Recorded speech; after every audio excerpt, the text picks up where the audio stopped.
Hey, everybody. Welcome to the Wise Guys. If we were the mamas and papas, we'd sing Monday, Monday, but we're not, so we won't. Dave McCann, Brian Logan, former BYU defensive back, our colleague at BYU TV, in for Blaine Fowler this week, and we've got a lot going on. Welcome back. Yeah, it's been a long time, kind of, sort of, but we've redecorated a little bit. I keep looking at that Arizona logo. That's what's catching my eye for some reason. I don't know why, but it's just it's drawn to it right now. We're gonna see him. We're gonna see him at LaVell Edwards Stadium. We got our spinning helmet there in front of you, just to distract our audience all the more. Our live stream's hopping right out of the gate, and it's great to have the Philippines in the box right as we come on the air, because it's tomorrow morning there, and we hope to be all over the world again tonight. So let us know where you have us on the Wise Guys live stream, presented by BradyPlus. This is the #1 global live stream BYU sports show in the entire world, and turns into our popular podcast tomorrow, and we look forward to that. Please subscribe to our free email at wiseguys.com. You can also watch all of our past interviews, including actually every one that we've done over the last 2.5 years.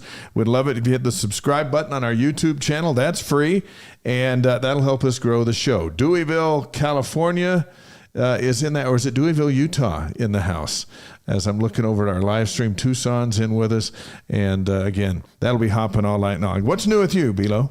So my boys here, so they live in Missouri, so I get them in the summer. Nice. It's been a bit of an adjustment period for all of us. You know, every time they come or I go and visit, it's a little crazy and hectic at first, but man, I love them. I love them being here. So I've done nothing but go to Nickel City and did tons of ice cream in the pool. So summer's I'm for like, swimming and ice cream. So many of my friends are like, "Yo, you look like you got a tan. Like you're so dark. I didn't know black people could tan."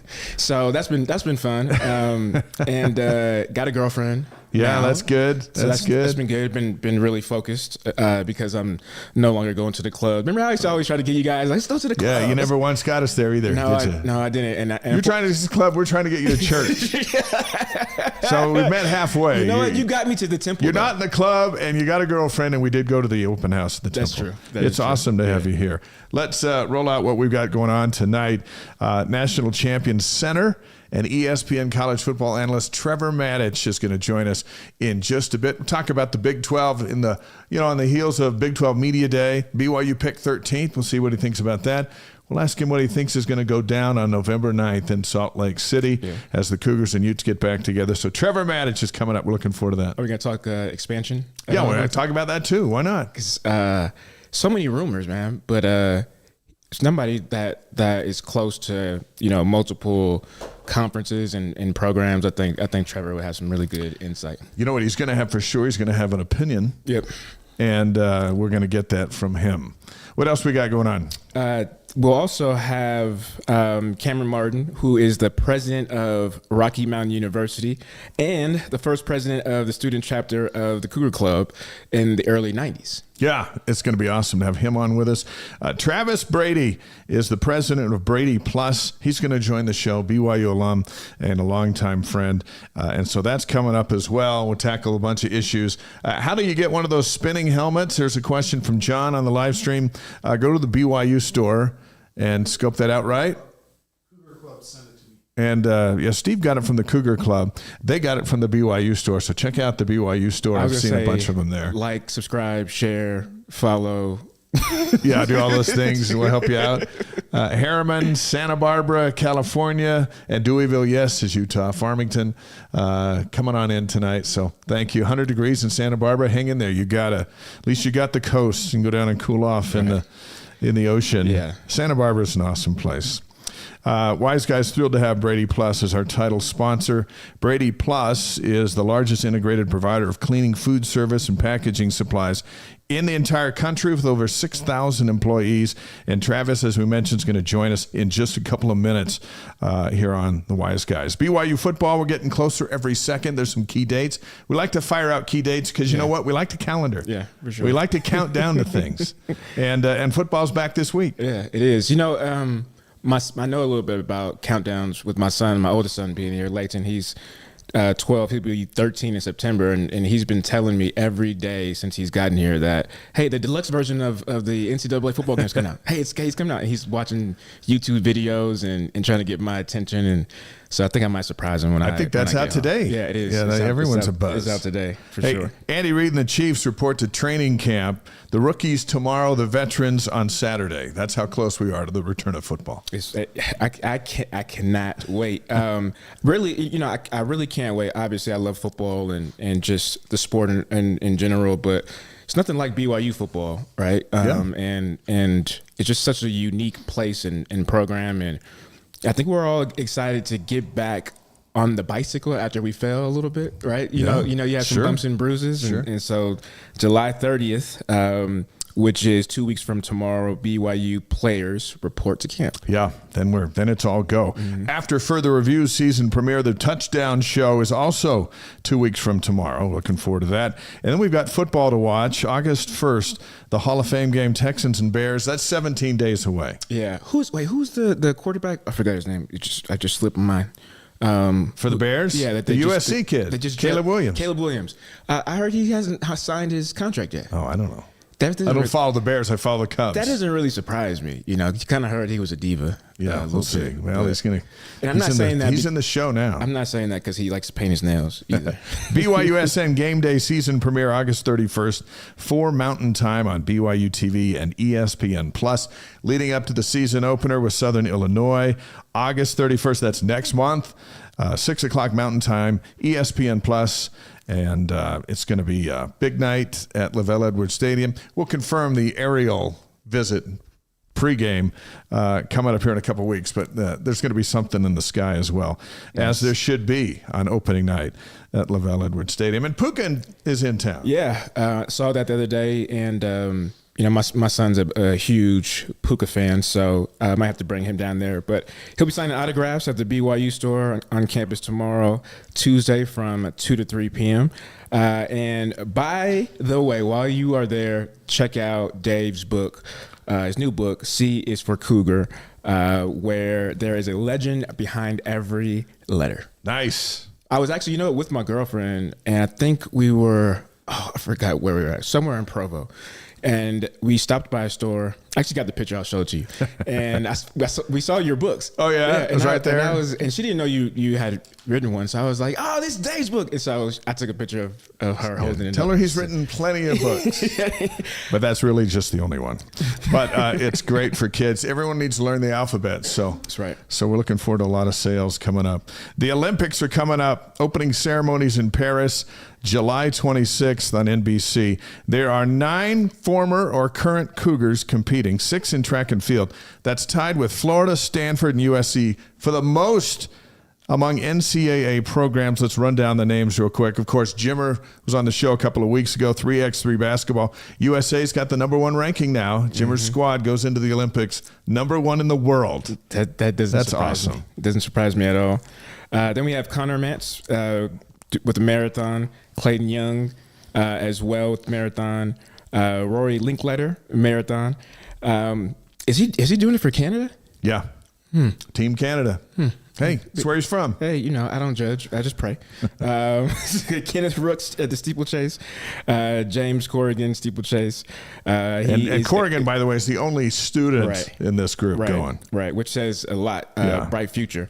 Courtney Wayman, steeplechase. Whitney Morgan, 5,000 meters. And then Stephanie Rovetti, women's rugby, sevens. She played basketball here. At BYU, and nice. She's rugby sevens. Nice. So that's the group. There's 9 reasons to watch the Olympics right there. For sure. A lot of Cougars representing the school and their faith and the state of Utah and wherever they're from, and of course their country over there in Paris.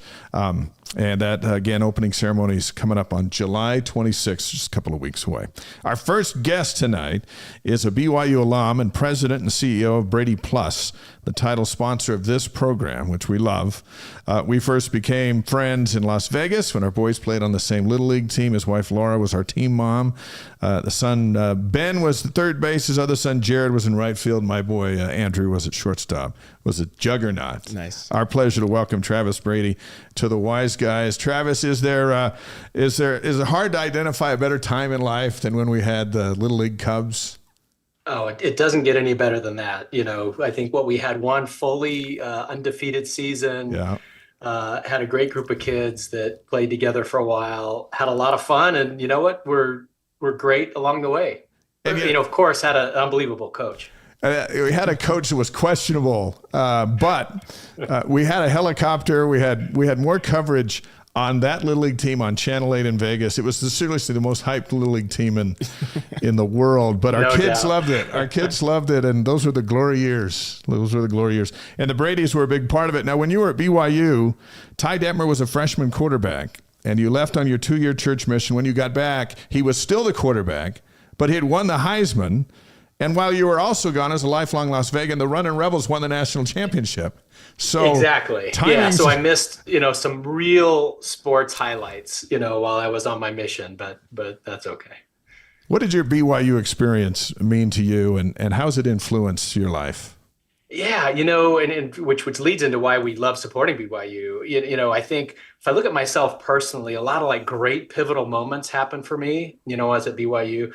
Certainly arriving there, as a 18-year-old freshman, having graduated from high school here in Las Vegas, it kind of solidified my decision to serve a mission.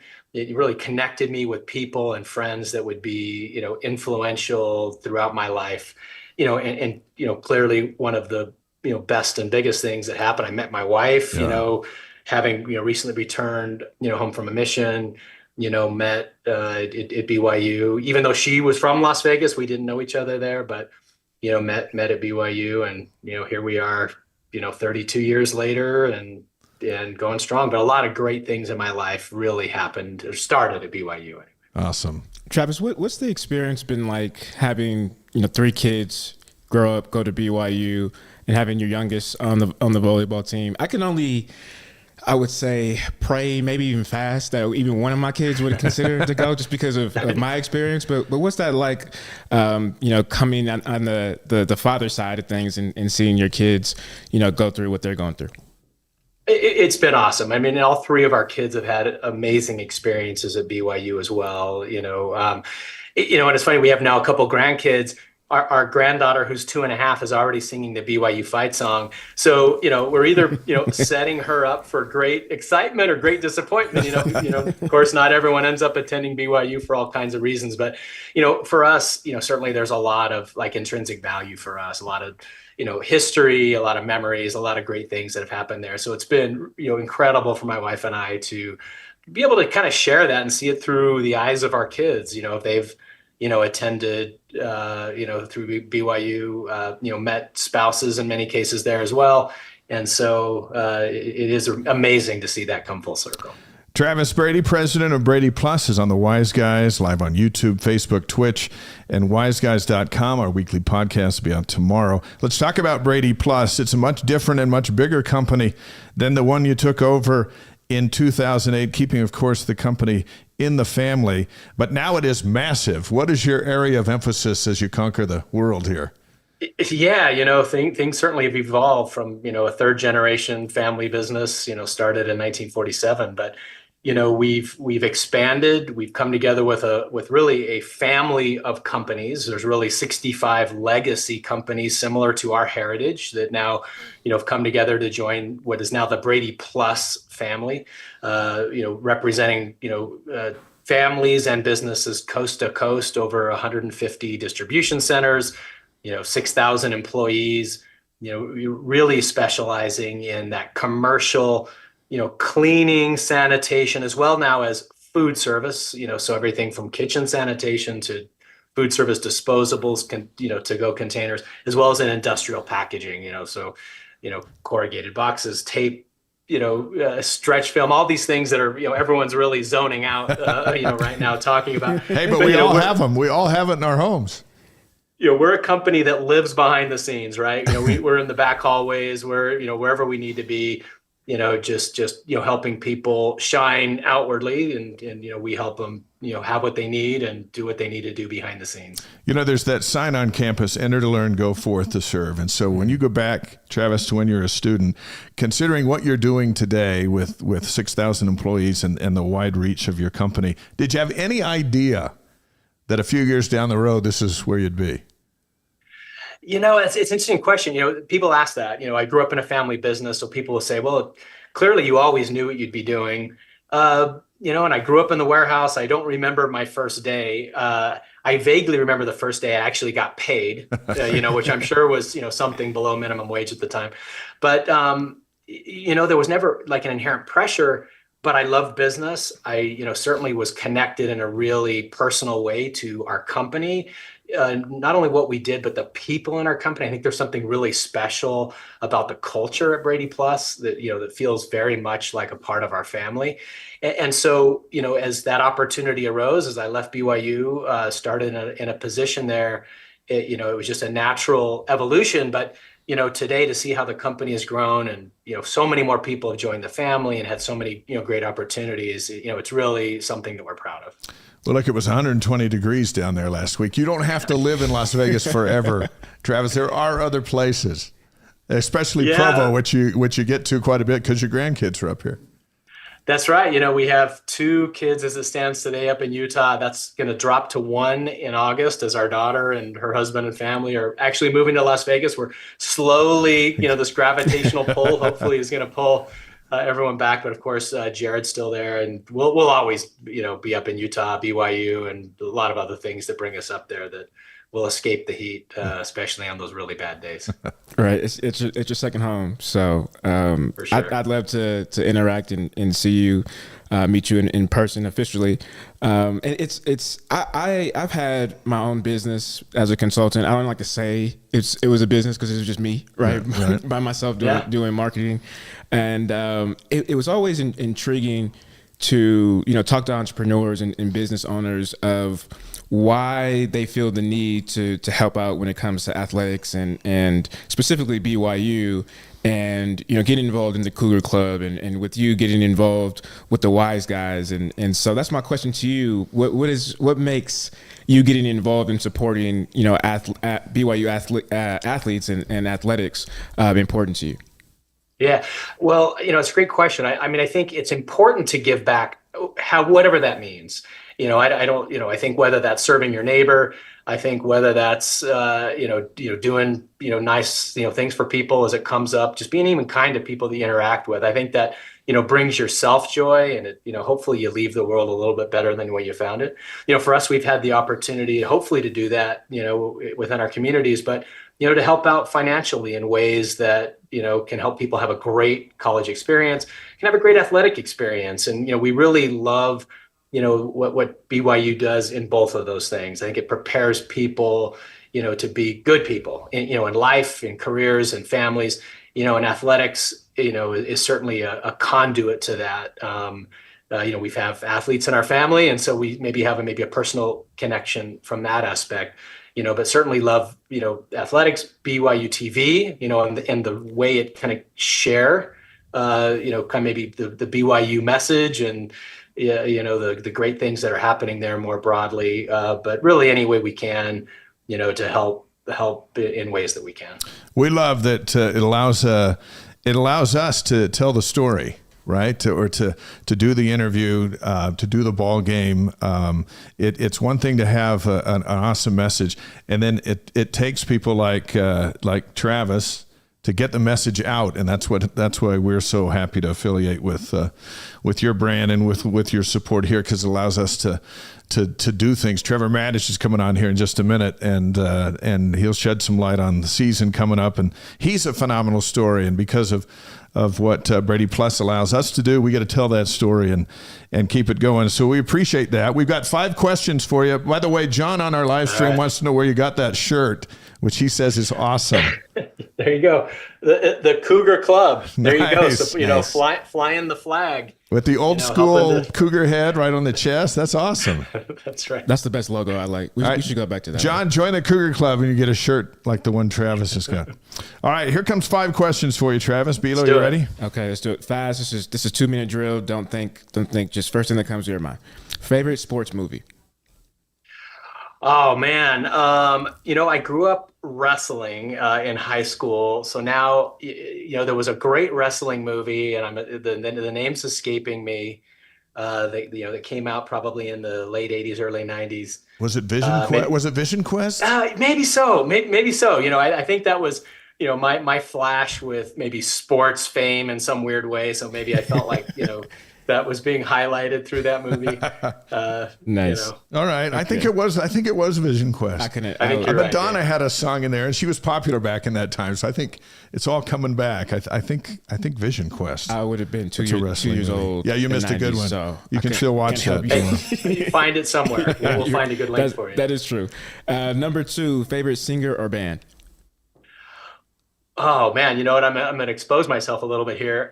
I am a huge Linkin Park fan. Oh, nice. I love listening to that if I'm working out, or sometimes I just need to get the blood pumping a little bit. Yep. Linkin Park, and then I'll also maybe expose my soft side. I'm a huge Swiftie too. Love Taylor Swift. So that's something maybe I can relate to my wife and my daughter with a little bit. But Linkin Park, both ends of the spectrum. I'd have never tagged Linkin Park with Taylor Swift. But you know what? Yeah, there you go. That's awesome. You know what? I call people like you cultured. Because you're on both sides. That's about as deep cultured as you get. That's a wide range. Wide range. Okay, number 3, favorite breakfast cereal. Fruit Loops. I won't take much time. I'm one of 7, 6 boys and a girl at home at once, and then actually 9 of us total. So you can imagine we got sweet cereal twice a year: Christmas morning, Easter morning. If you didn't get up at the crack of dawn, it was gone. And so for me, it was get up early, hit the Fruit Loops, and maybe if I'm lucky, get a bowl. Shift to the honeycomb if I eat quickly. Our parents used to do that on Saturday mornings to get us up to do chores. That would be the only day of sugar-coated cereal, and we had like 10 brothers and sisters. So if you weren't up, you can relate. It was over. And so we sometimes were up. You had to just grab the box and run. That was. That's actually really smart. Actually, that's a good strategy. That's how we were there. trained. Right. Number 4, favorite cycling achievement. Did you say cycling achievement? Yeah. Yeah, you like to ride the bike. What's the best? I've done Lodija. So those who are familiar with Lodija, it's a one-day bike race from Logan, Utah to Jackson Hole, Wyoming, 206 miles. Yeah. I've done that 4 times, which is great. I think 5 times and you get some kind of plaque of some kind. I never quite made it to 5, but I would say that was a lot of training. Training was probably harder than the race itself, but also had some great friends that I trained with and rode with, and certainly was a highlight for me. Are you still into that? Are you still riding? Yes, however, not in the 206 mile range, unless we're counting 10? Sort of monthly totals or something like that. I still love staying active and both physically, but also mentally. So, and cycling certainly a part of that. Awesome. Nice. Okay. Last question. Favorite aspect of being a grandparent with your wife, Laura? Wow, we get we're like a highlight reel, right? The grandparents come in, we get to take them, get them a treat at 7-Eleven. We get to take them, do all these fun activities, and when they get worn out and a little on edge, we just get to hand them back and let parents deal with it from there. But sincerely, it's like I've always heard being a grandparent is like a reward for making it through parenthood, and our grandkids are awesome. We have 2. A 3rd on the way, and so exciting. It's a reward, but it's also revenge on the kids because my mom does that with my boys all the time. 7-Eleven, juice. I'll go pick them up. It's 9:00 at night, and they're bouncing up the walls, jumping up and down. Got fruit roll-ups, hanging, juice, and I'm like, Mom? What are you doing? It's grandparent privilege. That's what that is. That's exactly what it is. Our daughter's so careful; it gets all the healthy food, all that kind of stuff, and we're like, Skittles, from 7-Eleven. We ruin it all. Travis Brady, president of BradyPlus. Say, Good luck with Jared's wedding coming up next month, and congrats on the latest grandchild. Give Laura our best, and we appreciate your support of this show. Of course. Thanks, guys. Talk to you soon. All right. That's Travis Brady from Las Vegas, world headquarters of BradyPlus on the Wise Guys. And again, Wise Guys is presented by BradyPlus. Someday I'll tell you about our Little League stories, which are off the charts. It sounds kind of crazy. We had such a good time with our TV station and our helicopter, and it was literally one for the ages. Yeah, I was reading the script, and I was like, "What? I couldn't even." We had a helicopter come shoot our highlights and put them on the news. I couldn't think to imagine what this could be about. So. Our next guest is a college football analyst for ESPN, starting center on BYU's 1984 national championship team. And it's a pleasure to welcome Trevor Matich to the Wise Guys. And Trevor, as we bring you in on the Zoom, not sure if you can hear us or not.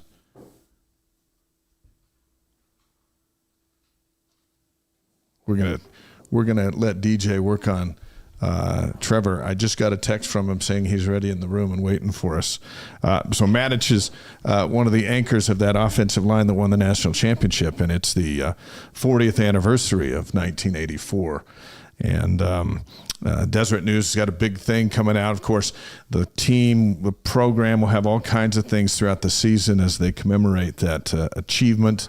BYU TV has got some stuff as well, and so looking forward to hearing from Trevor here momentarily. Have some jerseys or something, the football team, to celebrate. I think they're going to have all kinds of stuff. We're going to get Dave Almodovar on and kind of roll it out, but it's the season of the anniversaries. It's the 50th year of the first bowl game, 40th year of the national championship, and 100th year of BYU football. And so, man, and it's the year of all years to have a party, to have a good year. Saratoga Springs is on the live stream with us tonight. Linda, it's always good to see you.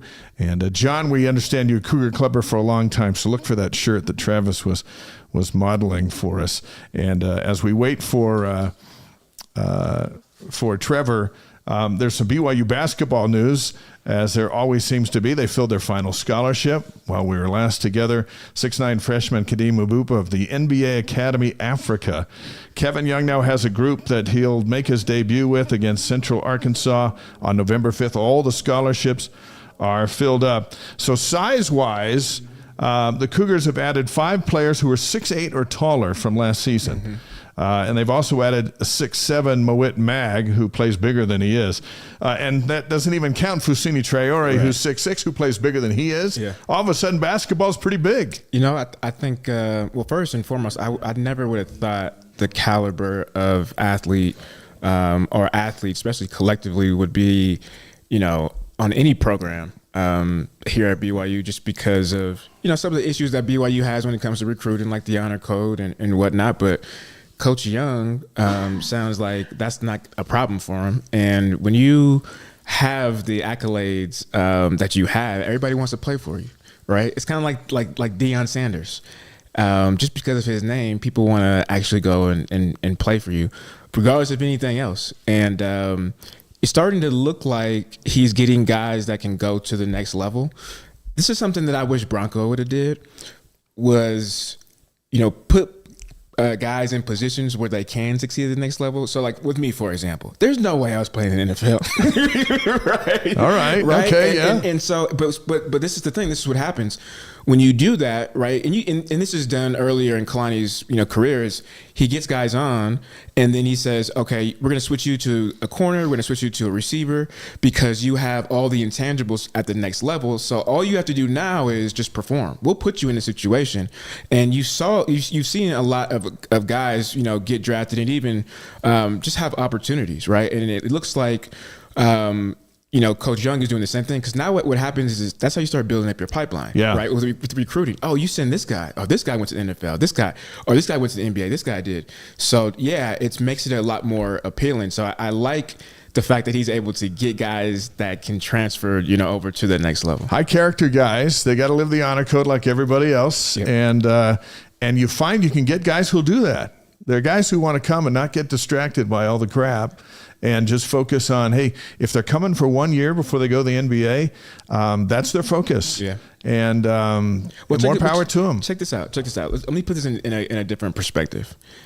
If, let's say you're a kid in high school and the coach says, or let's just say somebody comes to you and says, hey, your dream is to play in the NBA and you could play, for maybe 5 years. Would you sacrifice not drinking, smoking, sex? Would you sacrifice these things for 2 years if you knew that you could, that it was guaranteed that you'd play in the NBA? Everybody would say yes. It don't matter if they're black, white, Muslim, Christian, LDS, you know what I'm saying? Everybody would take that deal. And, I think Coach Young has done a really great job because of where he's been to really convey that message to, like you said, to a lot of those guys that are high character, that have a strong faith and some type of foundation, that they've built or that their parents built. So I think it's kind of easy for them to see, the light at the end of the tunnel. Yeah, it's going to be exciting to see what they roll out against Central Arkansas on November 5th. I wrote a story in the Deseret News today on, it's smoking hot. We're baking here in July, but there's this cool week in November where on Tuesday night is the regular season opener for men's basketball against Central Arkansas. And then Saturday is the reunion of BYU and Utah up in Salt Lake City as a conference vote for the first time since they were in the Mountain West. Yeah. So that's 5 days, and the temperature outside will be 50 degrees. So my article was like, hey, there's a really cool week in November to think about while we're baking here in July. Right. But that'll be an off-the-charts moment. The Marriott Center will be slammed, sold out, and of course the audience will be huge, in and inside and out, watching it on TV just to see what all this is, how this has come together. And then a few days later, the battle at Rice Eccles. And BYU's going up there to beat them. It's going to be a very intriguing week. It's exciting times, man, for BYU athletics, and Tom Homo's done a hell of a job, and I'm just excited to be a part of it. It's a good time to be a Cougar. It's really a good time. All right, let's bring in our next guest, college football analyst for ESPN, a national champion at BYU, Trevor Matich, joining us on the Wise Guys. And hey, thank you for hanging out with us. It's such a pleasure. We've been talking about it for a while, that tonight was the night you were coming on the show. So it's so good to have you. Good to see you. Great to see you guys as well. I appreciate you having me on. It seems appropriate to have all these media days in July because it blends nicely with all the hot air outside and then all the hot air rhetoric from all these teams. The SEC's having their shot at it this week, Big 12 last week. Do you learn anything from all this July chatter in football? No, I don't learn a thing. The only thing you really learn is if somebody comes in more confident than you think they ought to be, it makes you wonder, okay, well, what do they know? And if somebody comes in with just a tremendous amount of swagger, it makes you wonder, okay, can they back this up? Especially if they're coming in with a lot of swagger, just sort of out of the blue without the year before having done a lot of stuff. So other than that, whenever I've gone to media days, and I didn't go to Big 12 media days this year, but I usually, people speaking from the podium, the press conferences with the players, I don't usually learn much from that. I wait until the coaches and players get done with all that media availability, and then I'll go talk to them. Yeah. And that's when I learn the most. Jeff is on the live stream tonight from Fillmore, Utah. Richard joining us for Trevor Matich's interview from Panama. So we're across the world tonight. Trevor, I'm still getting used to saying P4 instead of P5, right? Because of the Pac-12 going away. And right now, obviously, as one, I would say conference has fallen. The rights and the chatter of who is the number one conference or who the best conference is going like crazy, especially right now in July. When it comes to the P4 conferences, where would you rank each of them at 1 through 4, with number 1 being best? Big SEC and then Big 10. And then ACC has a chance to be that third team just because of what they have at the top. If Florida State puts it all together, or if Clemson puts it all together, they have a legitimate chance to win a national championship or at least compete deep into the playoffs.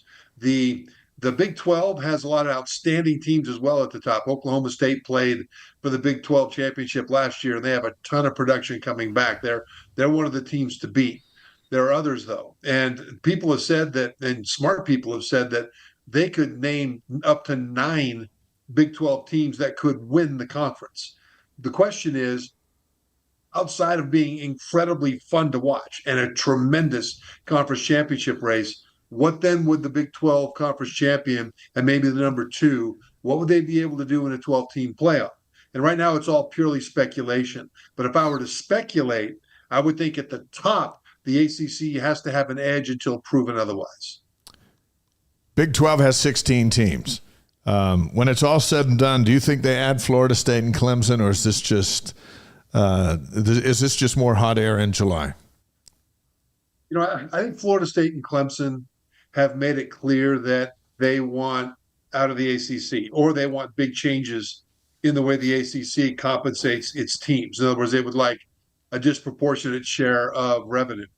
And I don't know that going to the Big 12 would change anything for them unless the Big 12 is ready to have that kind of a compensation as well. In other words, the conference champion, the teams that make the playoffs, they get a disproportionate amount of money. And if the Big 12 is ready to offer that kind of thing, then I think teams in the ACC might want to listen. Now, we all know that the ACC, the big problem for leaving is the grant of rights through, I think it's 2036. Yeah. So there are huge contractual and financial disincentives to be able to leave before then. But smart lawyers are trying to figure out how to do it.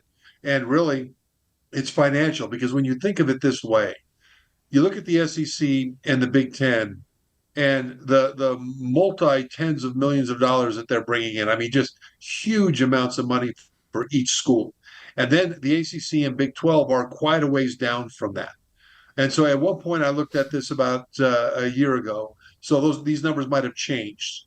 But about a year ago, I think the SEC was making about $30 million per school more than the ACC.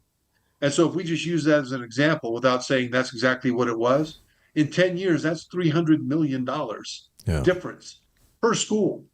Crazy. And the courts have already opened the door to the potential for schools to directly pay players.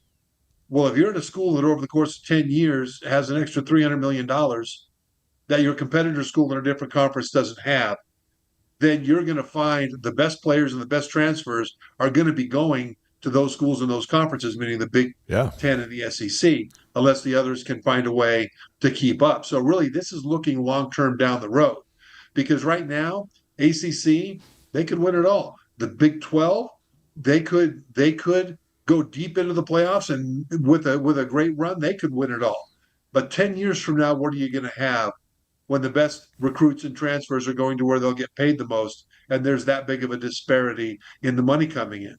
So I'm just talking about right now what it looks like it's going to happen. So many things can change, but it's looking like the SEC and the Big Ten have a chance to separate here. Yeah, it feels like it. What's interesting to me when I saw this rumor, or I guess we call it a rumor, is that there's a lot of attention to the Big 12. You would think, just from a perception standpoint and obviously a money standpoint, that those two schools would be more interested in the SEC, or maybe the Big Ten. So what reasons do you think of why those two teams would choose a Big 12, that it'd be more appealing than going to the other two mega conferences?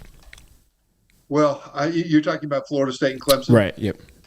Yeah, I don't know that it would be.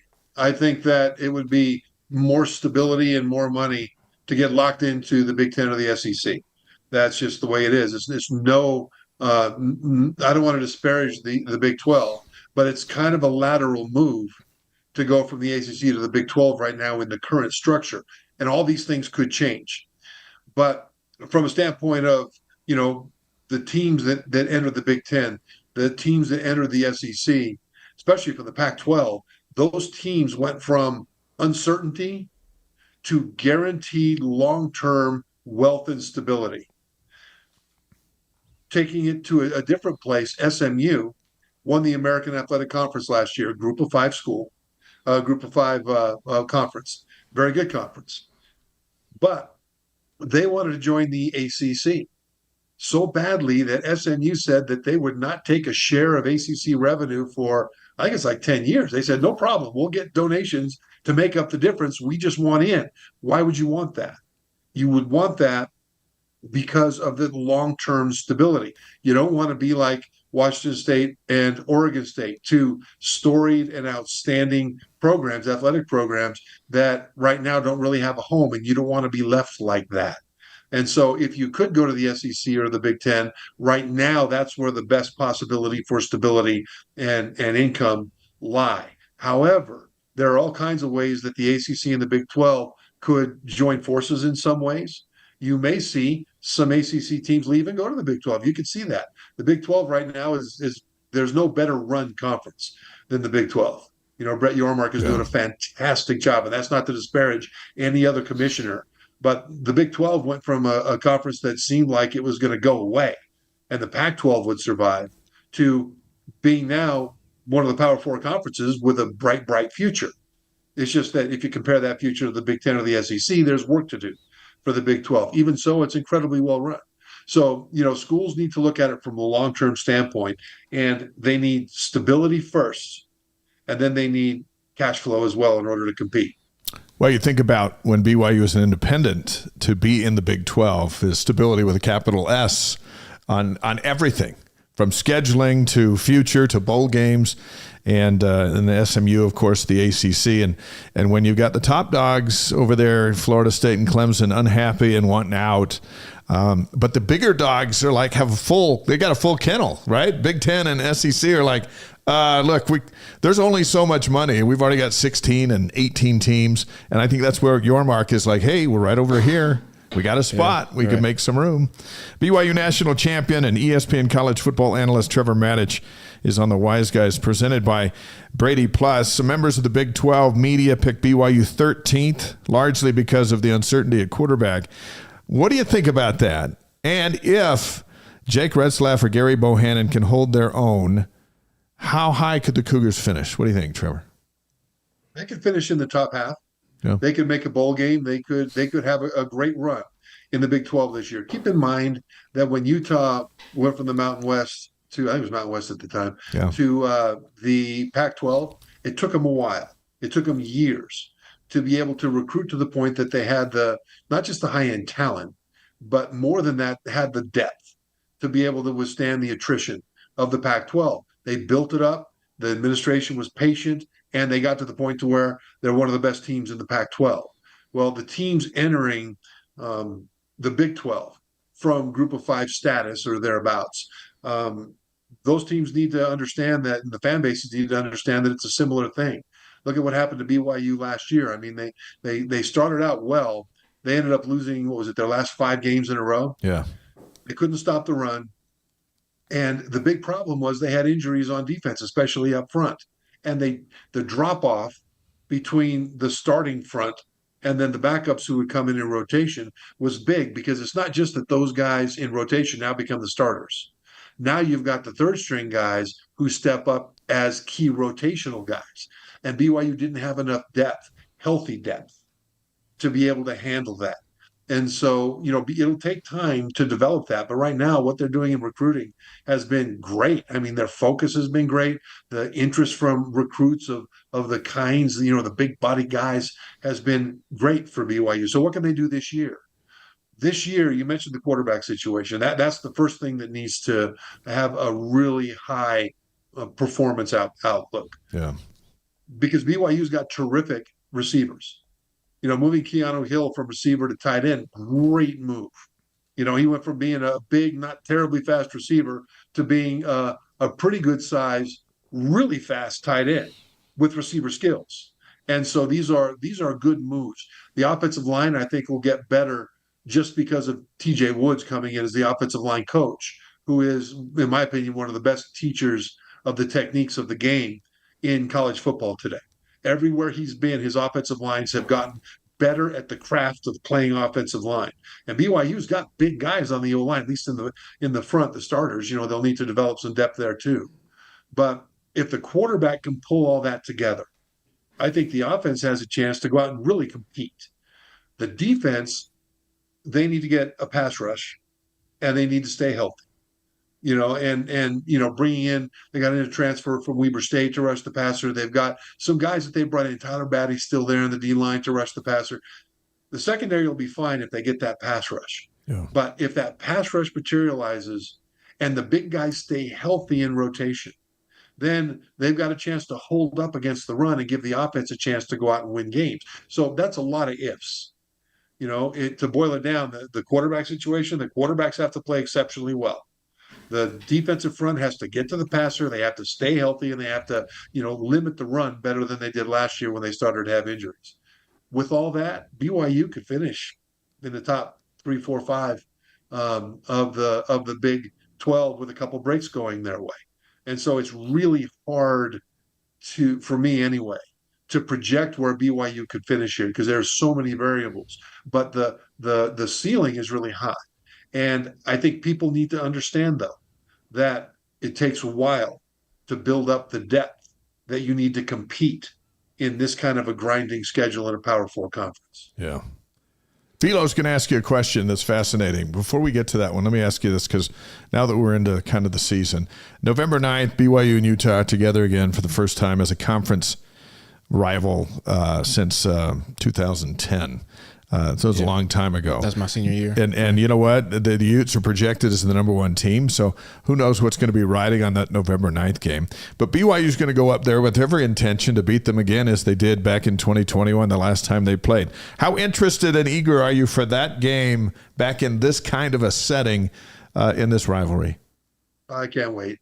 Because rivalry games are what college football is all about, with all the changes in the realignment and NIL and potentially paying players and all the shifts that have happened in college football. It's important to always maintain what makes college football great. And at the top of that list is the rivalries. BYU Utah is one of the great rivalries in the sport. And, it's interesting in traveling around the country and visiting with jaded broadcasters, guys that have been around for decades. They've seen all the rivalries. If you ask them to name some of their favorites, most of them will include BYU Utah in that because of the passion. And the passion goes deep into generations of families. Yeah. And that's one of the things that makes college football something that the NFL can't ever be. And so I'm so glad that this is coming back. Utah right now has an edge because they've been in a Power 5 conference for a lot of years. BYU is now getting started in it. But I'm glad that this is back, and I can't wait to see what happens in this game. Here's the interesting thing that you said is that it goes, deep into generations. And I just had flashes of seeing my boys married and having their wives have Utah shirts on, and what would I do? How would I feel about that moment? And stuff like that is definitely, you're right. It's something that can't be copied at the next level. But here's a question that Dave was saying that's interesting. In 1984, prior to your NFL career, you started at center at 6'5", 247 pounds. Connor Pay will start at center next month at 6'5", 315 pounds. The difference there is that kind of crazy when you hear those comparisons? Yeah, especially in high school. I played in high school starting center senior year at 207 pounds. Now you've got guys at 300 pounds that bench over 400 in high school. Crazy. Right? It's nuts. But it's not necessarily because things are players are better. The athletes really haven't changed.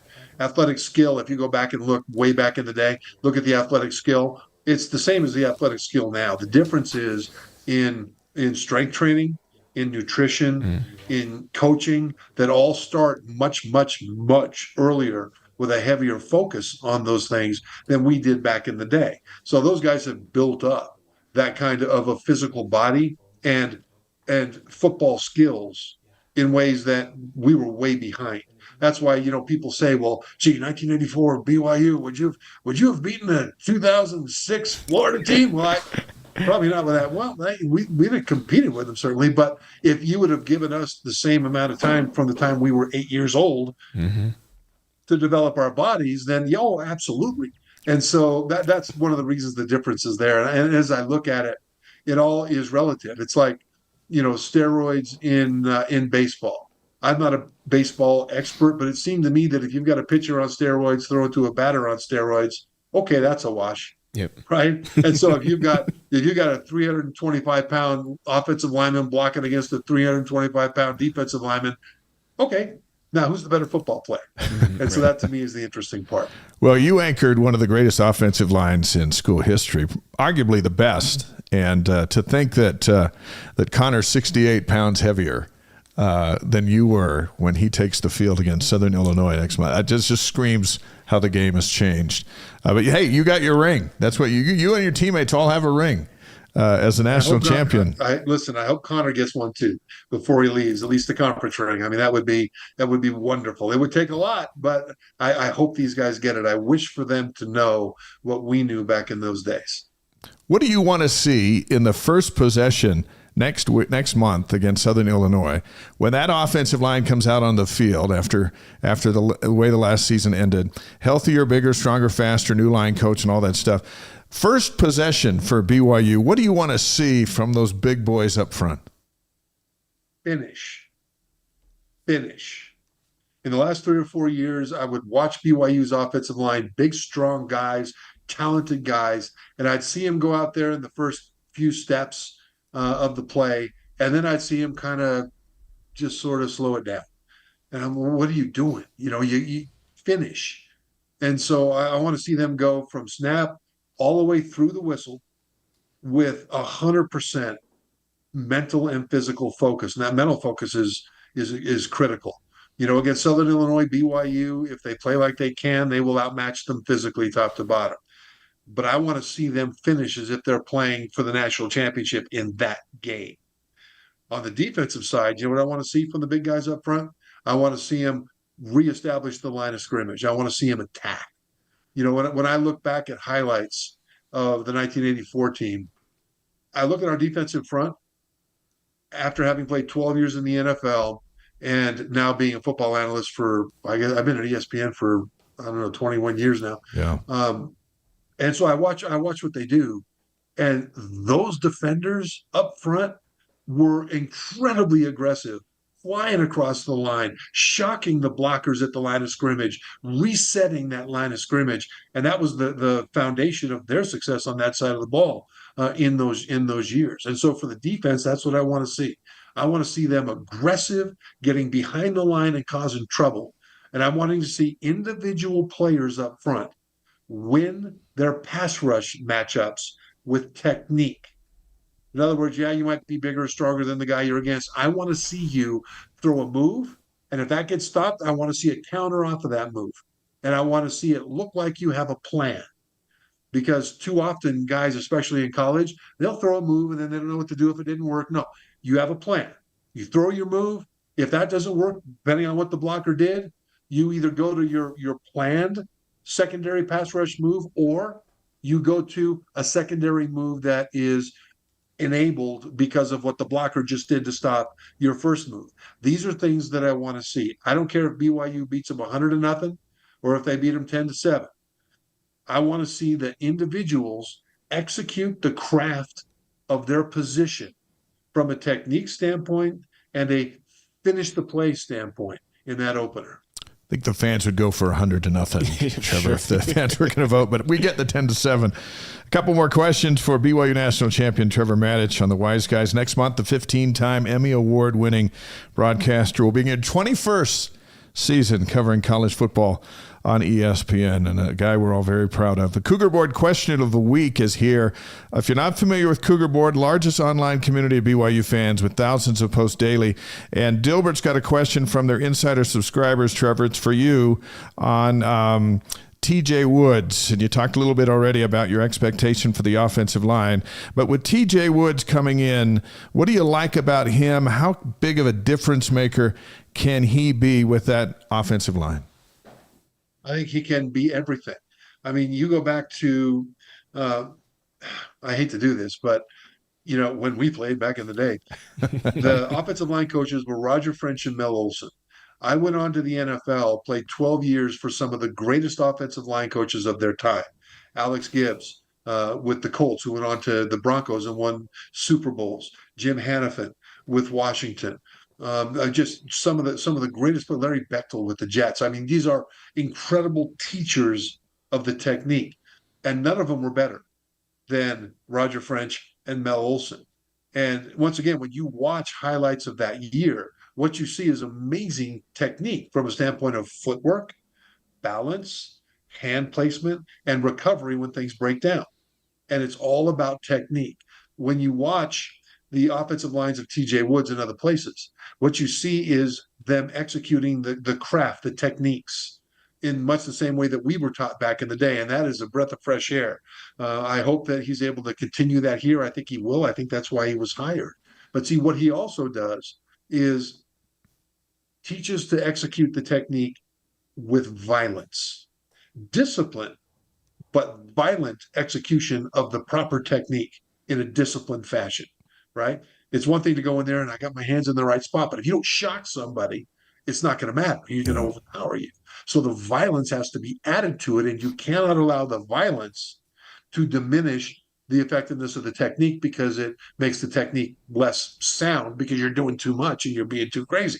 So that combination is one of the reasons why when he coached at Wisconsin, I mean, one year out there, they averaged over 300 yards per game rushing with TJ Woods coaching the offensive line.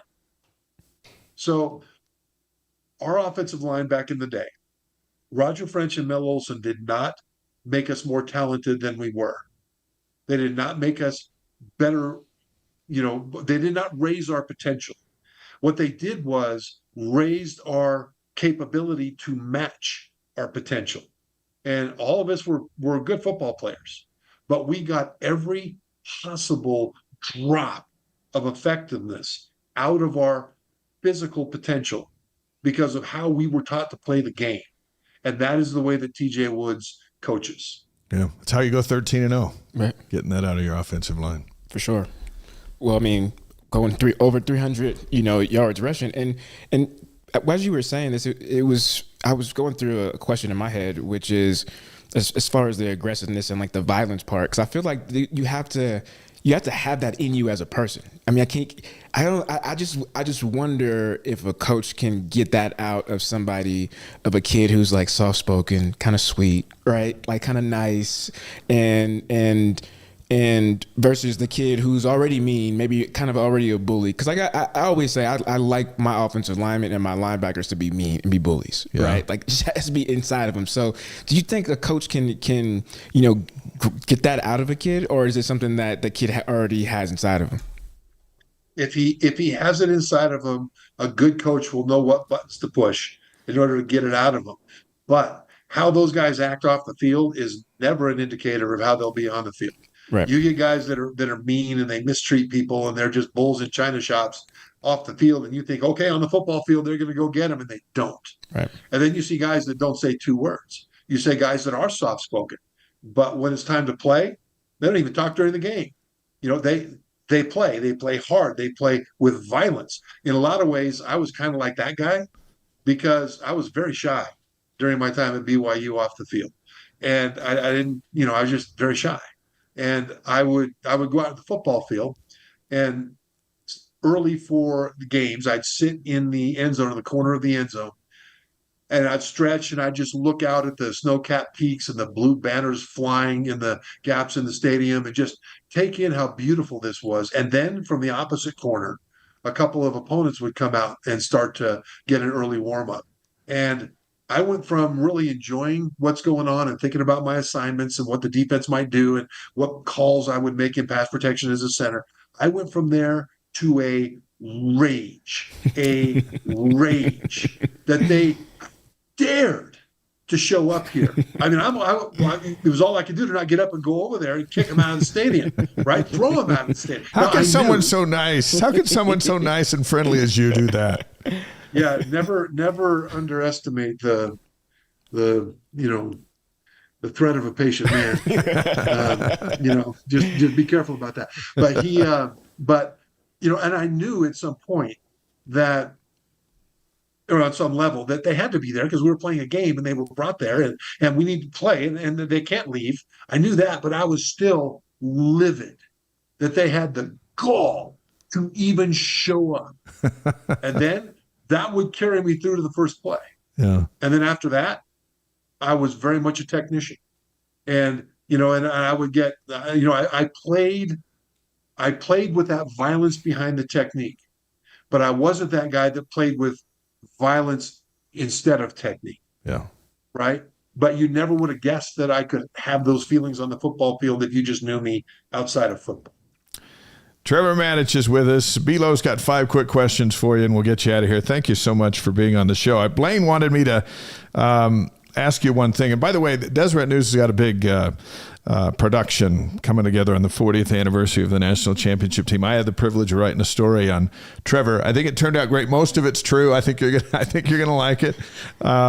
So that'll be come out later in the summer. But in that championship game, Blaine asked me to ask you if you remember. So he comes in the game. Robbie Bosco's injured, and he comes into the huddle off the sideline, and you and Robert and I are right there, and you say to him, Blaine, we got you. They're not going to touch you at all. And on the first play, he said he got drilled so hard into the ground by one of Michigan's defensive linemen.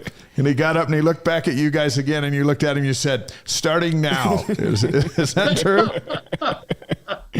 Well, you got to have some fun. I tell you, Blaine Fowler was, if any one individual epitomized what made that 1984 team great, it was Blaine Fowler. Certainly he was one of them.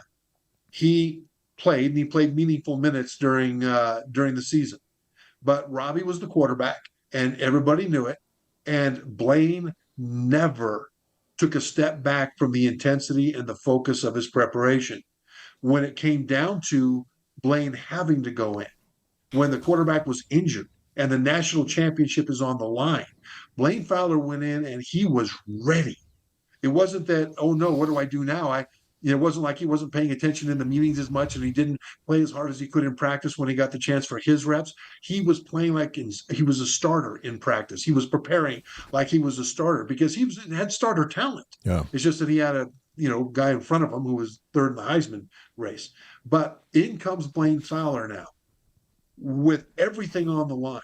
Michigan has all the momentum. Their fans in the stands are going nuts. You can look across the line and see Michigan's defense smell blood in the water and think, now we're going to take these guys out. We're going to get another turnover. This one we're going to take in for a touchdown. We're going to finish this game right now with the backup quarterback in.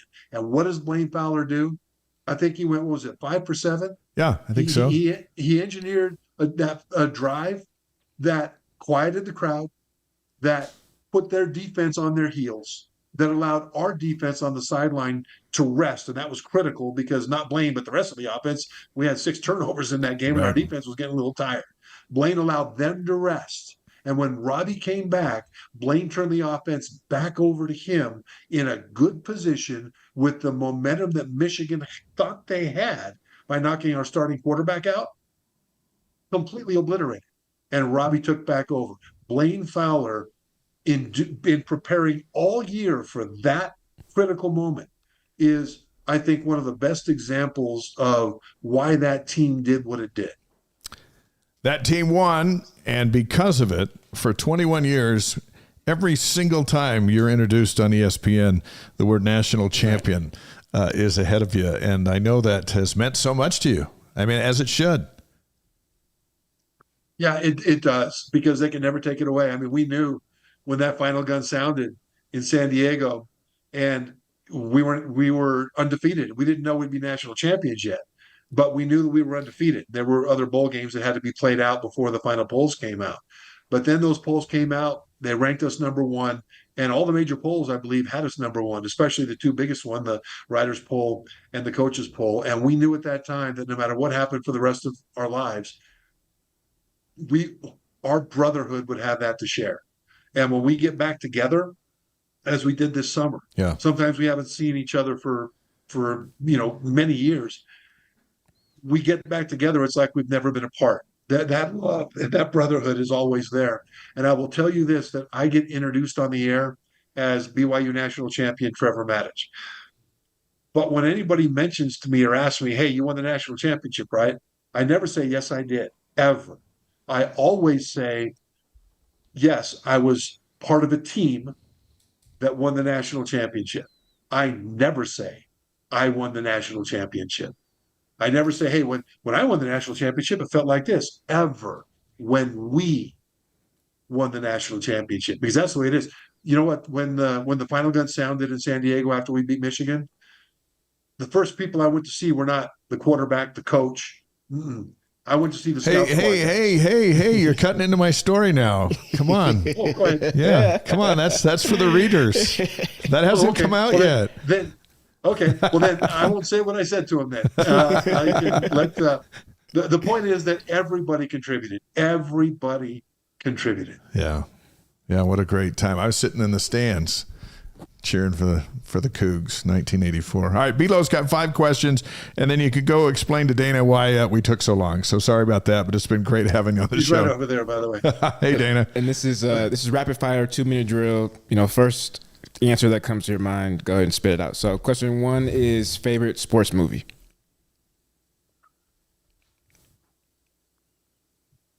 Major League. Major League. I could have swore Revenge of the Titans was about to come out of your mouth, but you froze Major it League. And came back with Major League. Awesome. Okay. Number 2, favorite singer or band? Dan Fogelberg, because of his songwriting and the way he told his stories through his singing.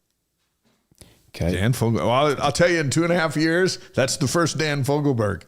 But I get it. He was great. But my mission going forward is to bring him back to the world. All right. Number 3, favorite breakfast cereal. Oh, Honey Nut Cheerios. Are you kidding? Honey Nut. I've never heard that one. Yeah. Really? Honey Nut Cheerios, yeah. That's a good one. Cameron Martin's over taking notes because he's going to get questions just like this in a minute. Yeah, don't cheat. Okay, number 4, favorite BYU moment. Favorite BYU moment was when BYU's basketball team was playing Notre Dame. I think they made it to the Elite Eight. They needed a score at the end. Danny Ainge took a handoff after Notre Dame had scored under Notre Dame's basket. And Danny Ainge dribbled that ball through all 5 Notre Dame defenders and laid it in for the game-winning points as time expired. I was in the Missionary Training Center, and that one game, they let us watch that game. Nice. And we went nuts. That, to me, is my favorite BYU moment. That's awesome. I'm glad they let you watch that game, as they should. Yeah, I'm surprised they did, but you know what? We'd have been miserable if they didn't. Yeah. Okay, last one. Favorite ESPN moment. Yeah, this is an ESPN moment. Oh. Favorite ESPN moment. You mean of mine or just watching ESPN? Let's go with yours because you've been there for a long time. So, and folks should know also that Pitt game was on ESPN, the first college football game. So that too could also qualify as an ESPN moment for you. Then that would be it. But as a broadcaster, take us into your world of it. What's been the funnest as an ESPN broadcaster? What stands out? You know what? I'll give you 2. Okay. One of them was Wisconsin had come to play at Cincinnati. Ron Dane was their running back. Cincinnati knocked him off.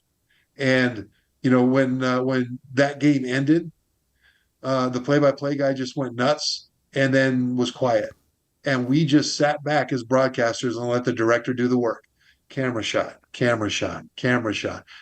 Crowd going nuts. Players in tears, coaches hugging, back to the crowd, back to Wisconsin fans in disbelief, back to players in tears. It was just my favorite moment that I've ever been associated with at ESPN was one where I wasn't talking at all. Mm-hmm. because of the importance of that moment to the Cincinnati fan base and team, and the fact that we just let it breathe.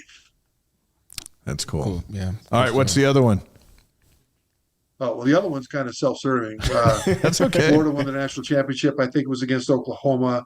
And Tim Tebow, they lost to Ole Miss, and Tim Tebow gave his speech. There will never be anyone that will work as hard as we will, and they put that in a plaque up on their stadium.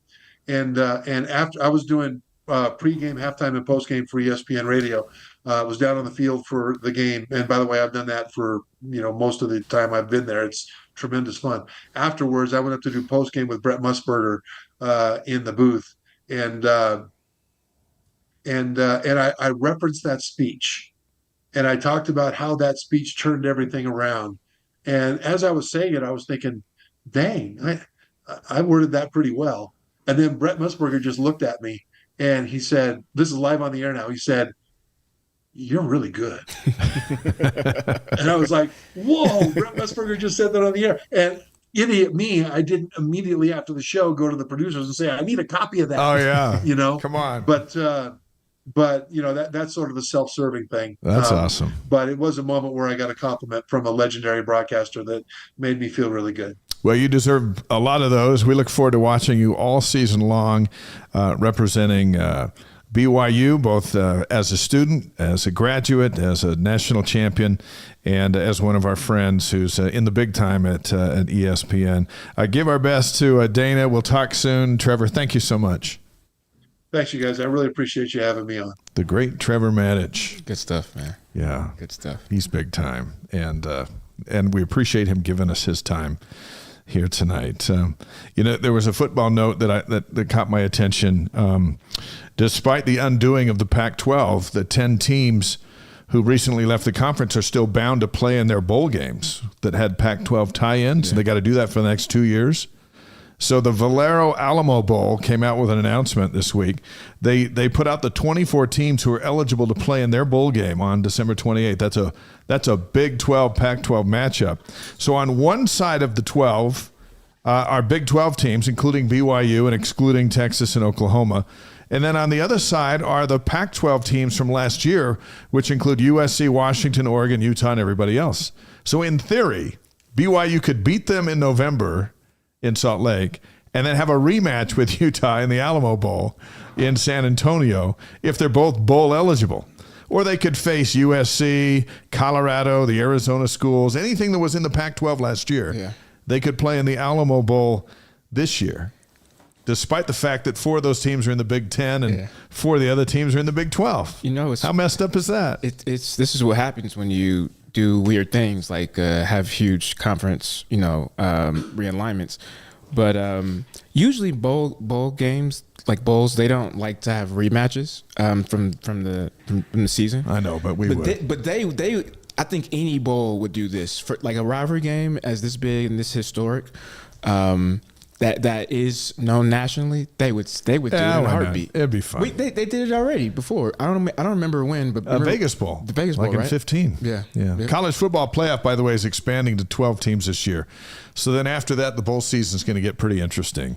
The key for BYU is to get bowl eligible, and we'll see what that happens. I thought Trevor shedded some nice light on how he thinks it could happen. And if you missed that interview, if you just joined us, it's sitting there for you at wiseguys.com. Next week, it's all football. Mark Bellini, David Nixon, Max Hall joining me and Bilo. Yep. That's football as we get close to practice. Our next guest is a BYU alum and president of Rocky Mountain University. RMU focuses on master's, doctoral, and certificate programs for students pursuing careers in the medical field. Our pleasure to welcome Cameron Martin to the Wise Guys. Good to have you here. DJ will turn his mic up, and there we go. How are you? I'm doing great. Thanks for hanging out with us. This is our lair.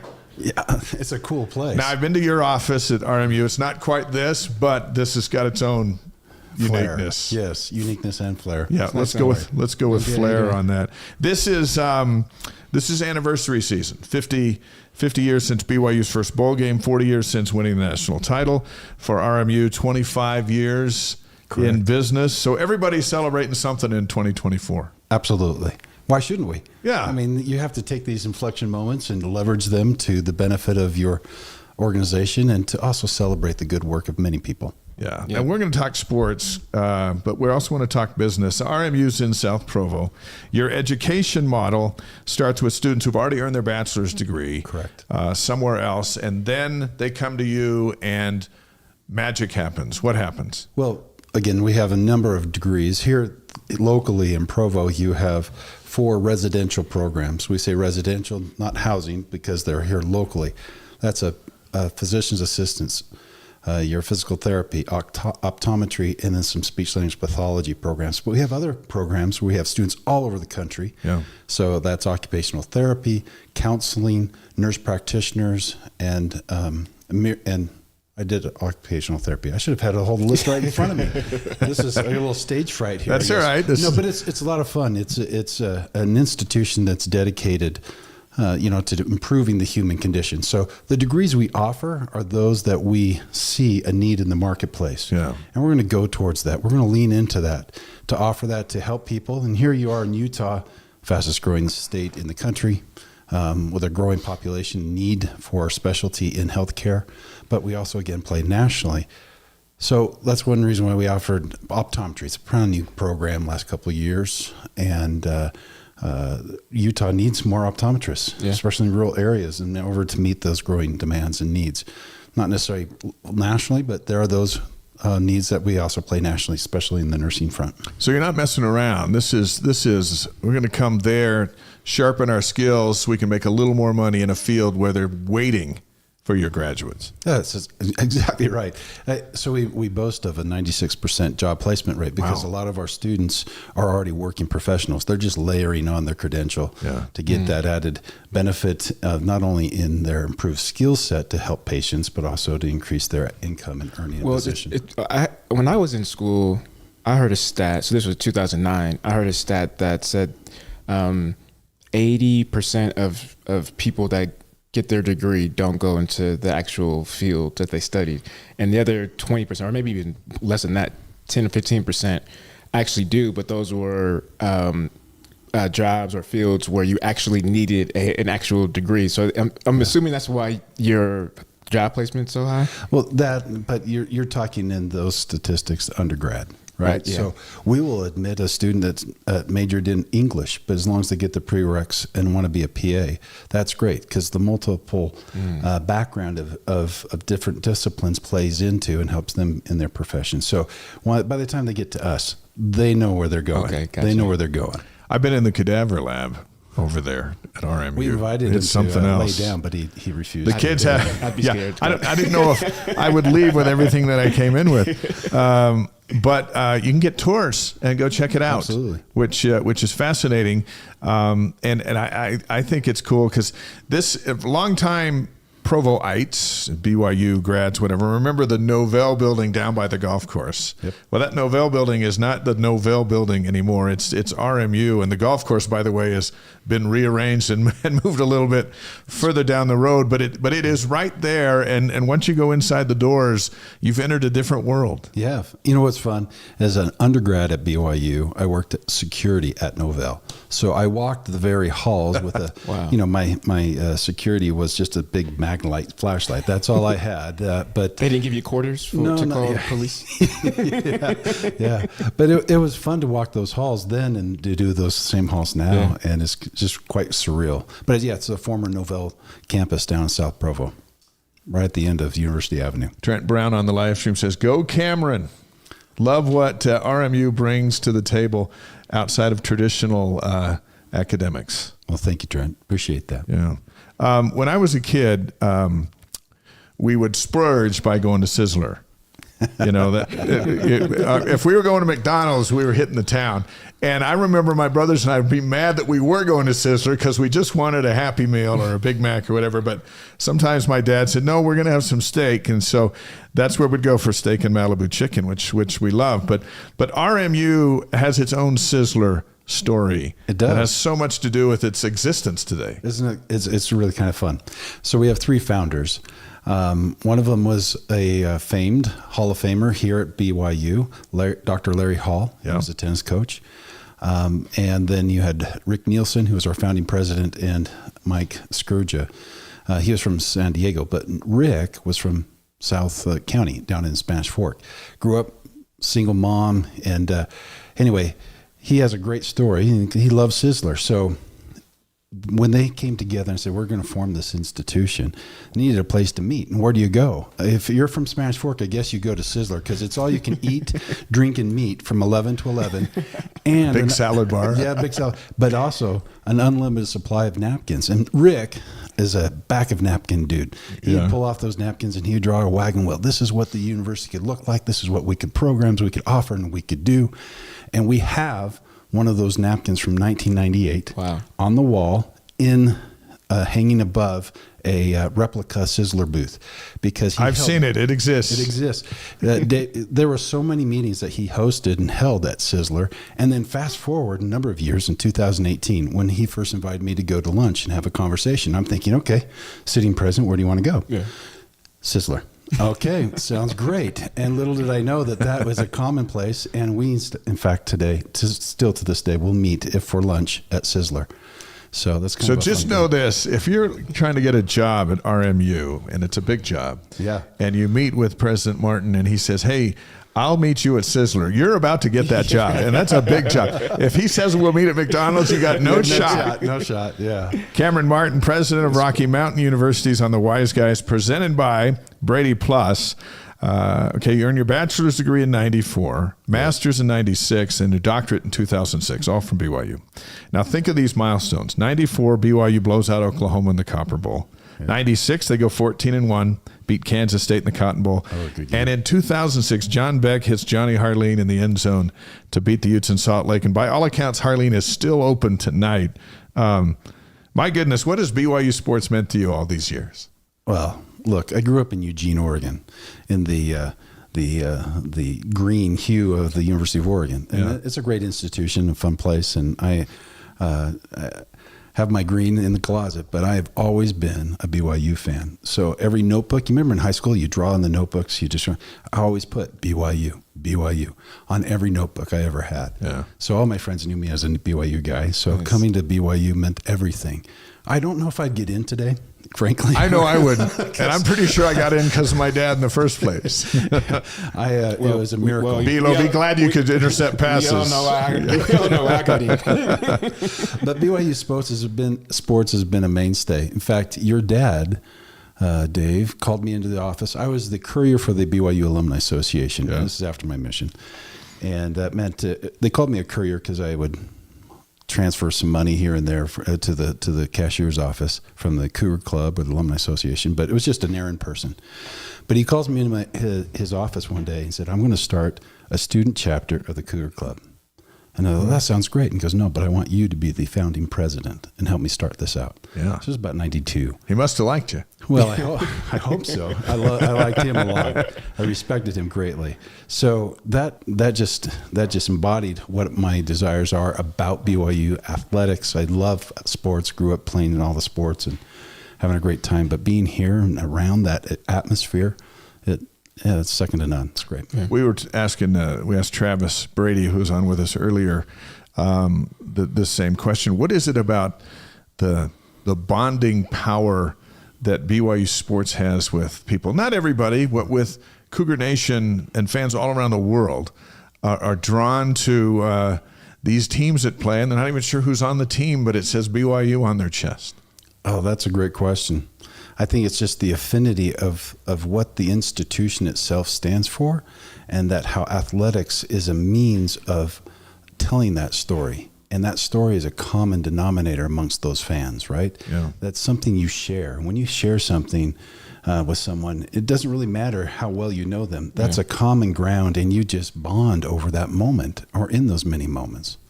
Yeah. So. I always say that if you grow up LDS, doesn't matter if you grow up in Utah or whatever, but BYU is default a school that you're going to be rooting for because of the church, right? So that's true. You may grow up in Oregon and you're an Oregon fan, but number two, your first school is going to be Oregon, but number two is going to be, BYU. And I even no.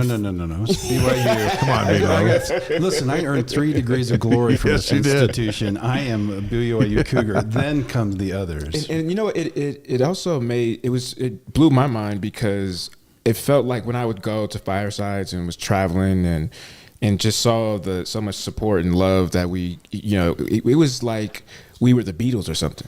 It was crazy to me how like the fandom and just the love and the support. And it's funny because it made me feel like I was LDS, It made me feel like I was, a part of the church mission and representing the church in a certain way. And so and by the way, we're still working on that. Now you've come today. Look. Brother Logan, what can we do for you to help you? You know what? What I told him was, if you guys could find me a wife, I'll get dunked. Yep. Yeah, well, wheels are in motion. Hey, wheels are in motion. I have twin daughters. They're 27, and they're not dating anybody. So let's talk after the show. You could do that. Yeah. All right, we've asked you to come prepared. Yes, sir. With your top 3 games you've watched at Lavelle Edwards Stadium in person. Yeah, and there's been, we've already wrote this to him. And by the way, the doctorate in 2006, that was a long time ago. There's been a lot of games since, so you've got the whole spectrum. Yeah, but you got to go back to, when you come to college for the first time, this is your dream. This is the place you've wanted to be. And then all of a sudden you're here. Yeah. The reality of that just meant so much. So my first great moment. I'm writing these down. All right. You're not going to necessarily say, really? You chose that? But it was my first home game in Lavelle Edwards Stadium. So that's September 2nd, 1987. We lost to Pitt, right? 27-17. But that moment I was here. Mm-hmm. I was feeling that brotherhood, that sisterhood, that community of BYU in such a palpable way. Yeah. Hooked forever. And my floor mates, we didn't miss a game at all, rain or shine. So that's the first. That's pre-Cougar Tail. That's pre-Rock. That's where did you sit? You remember where you sat? Yeah, just there on the west side. West side. And I had a nice sunburn. So yeah. You guys didn't have Cougar Tails back then? No, they didn't. That's a new thing. Oh. In 87, the stadium was expanded in 82, right? 81. Right. So it was 65 in there. All right. So there's a loss. Sorry. Let's move on to the next one. Yes, let's move on. So the next one is right after the first game after I returned off my mission. And guess when that was? 1990. That was the Miami game. Oh, yeah. That was phenomenal. Yeah. Phenomenal. I remember we storming the field, and I go to jump down, and there's a security guard looks at me and points at me, and I'm just the obedient missionary. And you're the only one that gave eye contact. Okay. I shouldn't have looked in his eyes, because then I felt obligated to keep the rules. And so I did not rush the field, but I watched it and enjoyed it because I you're the one guy that didn't rush the field. I really should have, but I was raised, you obey the rules. That's a really good note. If you want to break the rules, look on the ground. Look away. Just go. It's why you always knew you're in hot water with your parents when the eye contact was made. And then they knew. Yep. Yes. They knew you weren't in at 11:30. All right. My third one is 92. Number 14, Penn State comes into Lavelle, and we take care of business in a big way, 30-17. Why I love that game, and there's been a lot of great games since, but you had 2 icons, Lavelle Edwards and Joe Paterno. Yeah. These 2 mega names in college football coming together, and it was a wonderful game. Yeah. It was a great game. I mean, we took it to them. And in fact, in preparation of this, I watched that game again. It's a classic. I got to go back and watch. If I remember right, did Kalen Hall have a couple of touchdowns in that game? Yeah. At Penn State. Yeah. He's been on the show. We kind of relived that one with him. That was a big one on all counts. So before you're president of Rocky Mountain, you're vice president at Utah Valley, and the question of football and Utah Valley and a football team, or is it BYU? And Brandon Fugel was with us on the show, a big UVU donor and participant. We were talking to him about how close that actually came to be. And it's not a land issue. But the baseball coach for UVU, Eddie Smith, who just took the job at Washington, he told me as we were getting ready for the BYU UVU baseball series about that. And he said, hey, look, there's one big fish in town, and we're all BYU football fans. Oh, that's true. And it wasn't about, he goes, we love that we can compete in other sports like baseball. We want to go down there and beat them. But when BYU football's on, it's everyone's in. And I thought that was so interesting, his perspective, because there are some things you can compete with, and there are other things where it's like, actually, everyone's already in over here. So what's the mindset? What has been the mindset? Well, for decades, BYU football has been the number one sporting experience in the state, right? Yeah. And you could argue what that is now. Yeah. But for a long time, that was such a big draw.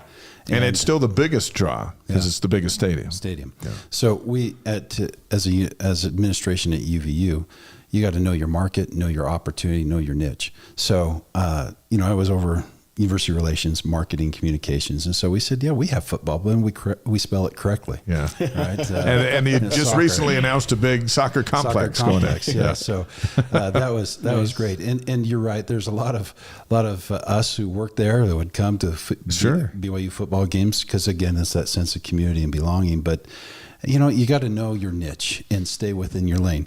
Now, I will tell you, years and years ago, there was a movement to add football at then, I think it would have been UVCC or UVSC years ago. And there just wasn't the funding or the political support to make it happen. Again, because you look at the statistics of the population, the draw, how many people, can you really break into that market? Is that a wise thing to do?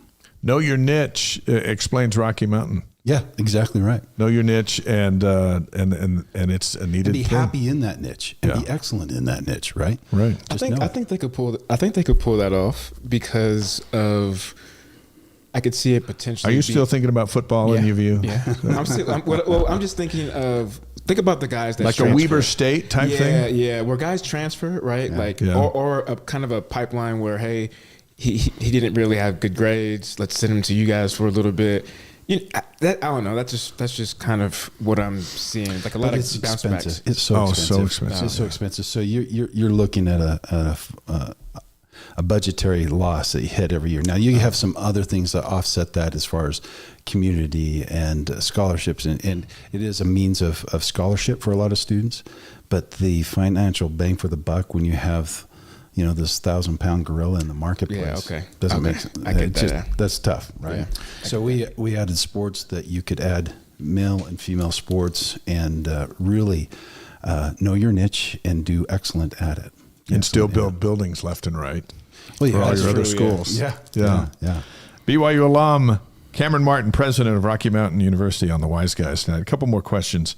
We'll get 5 questions for you, too, and before we send you out. But the Cougars are gearing up for their second year in the Big 12. Season openers next month against Southern Illinois. We've heard from Trevor Matich. What do you think the key indicators are for BYU to be better this year? What it is for me every year. True to their understanding of who they are and being who they are and being the best at who they are. Not trying to be another team. Not trying to say, we need to do this like them. Who are we? We are BYU. And this is how we play our game. This is how we live our lives.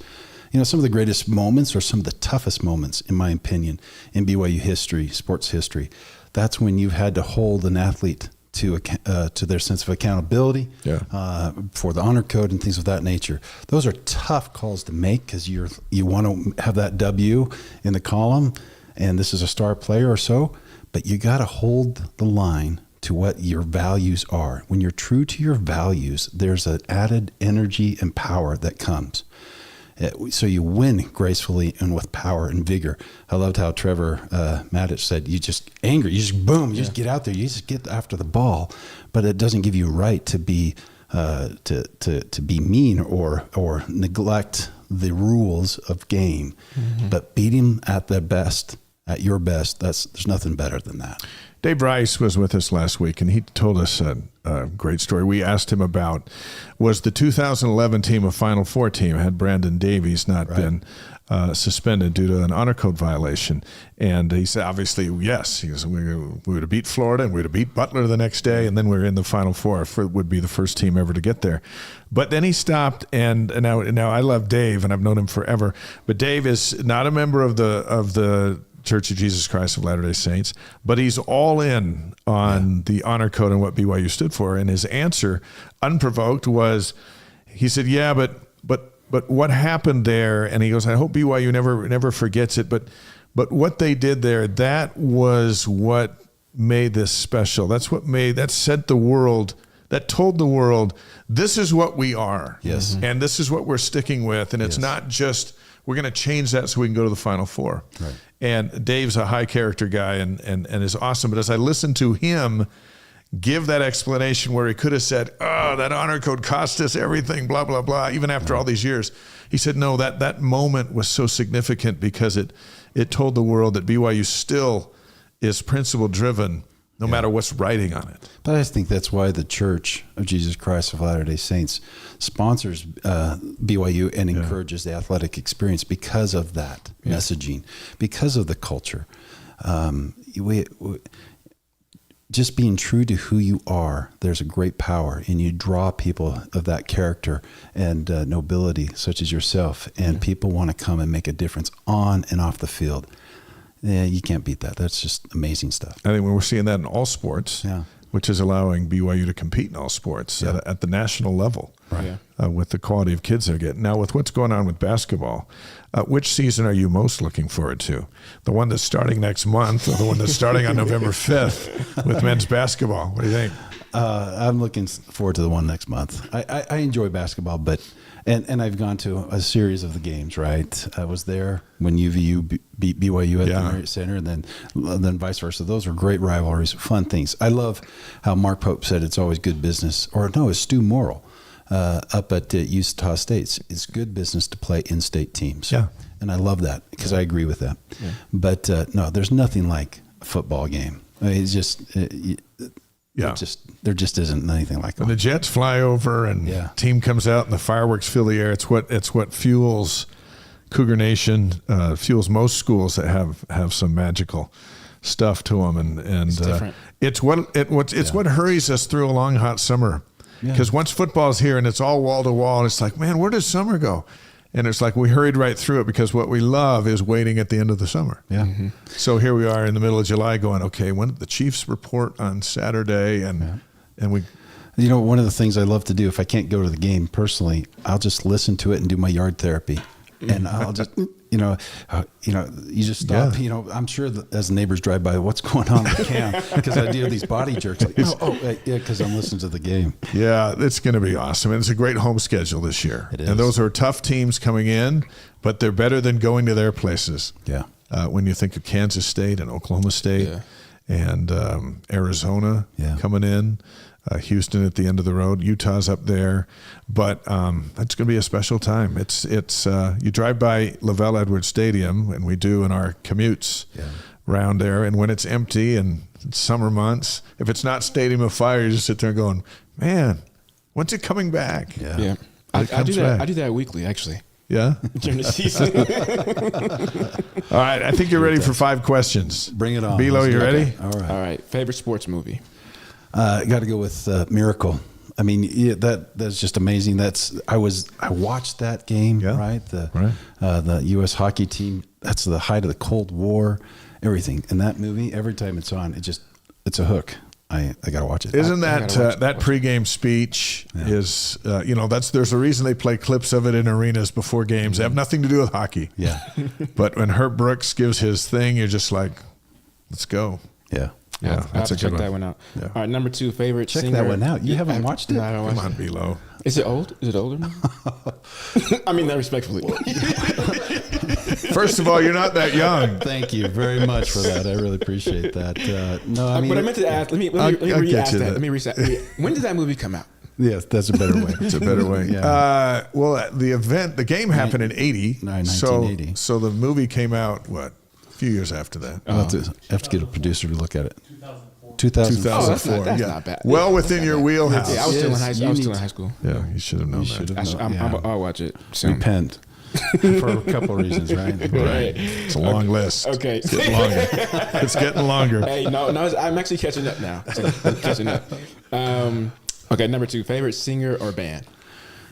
I love Trevor Matich. He said Dan Fogelberg. I would put a check by that. But I'm a Billy Joel guy too. Okay. And Journey. Okay. I got a fun story. Can I? Yes. So last year, Stadium of Fire, right. Journey is the headliner. And my 15-year-old daughter, she's 14 at the time, she's into Journey because Journey is a common soundtrack. They're pop culture everywhere. Yeah. Anyway, we explained to them they're older, but they still got game. They're in their 70s, so forth.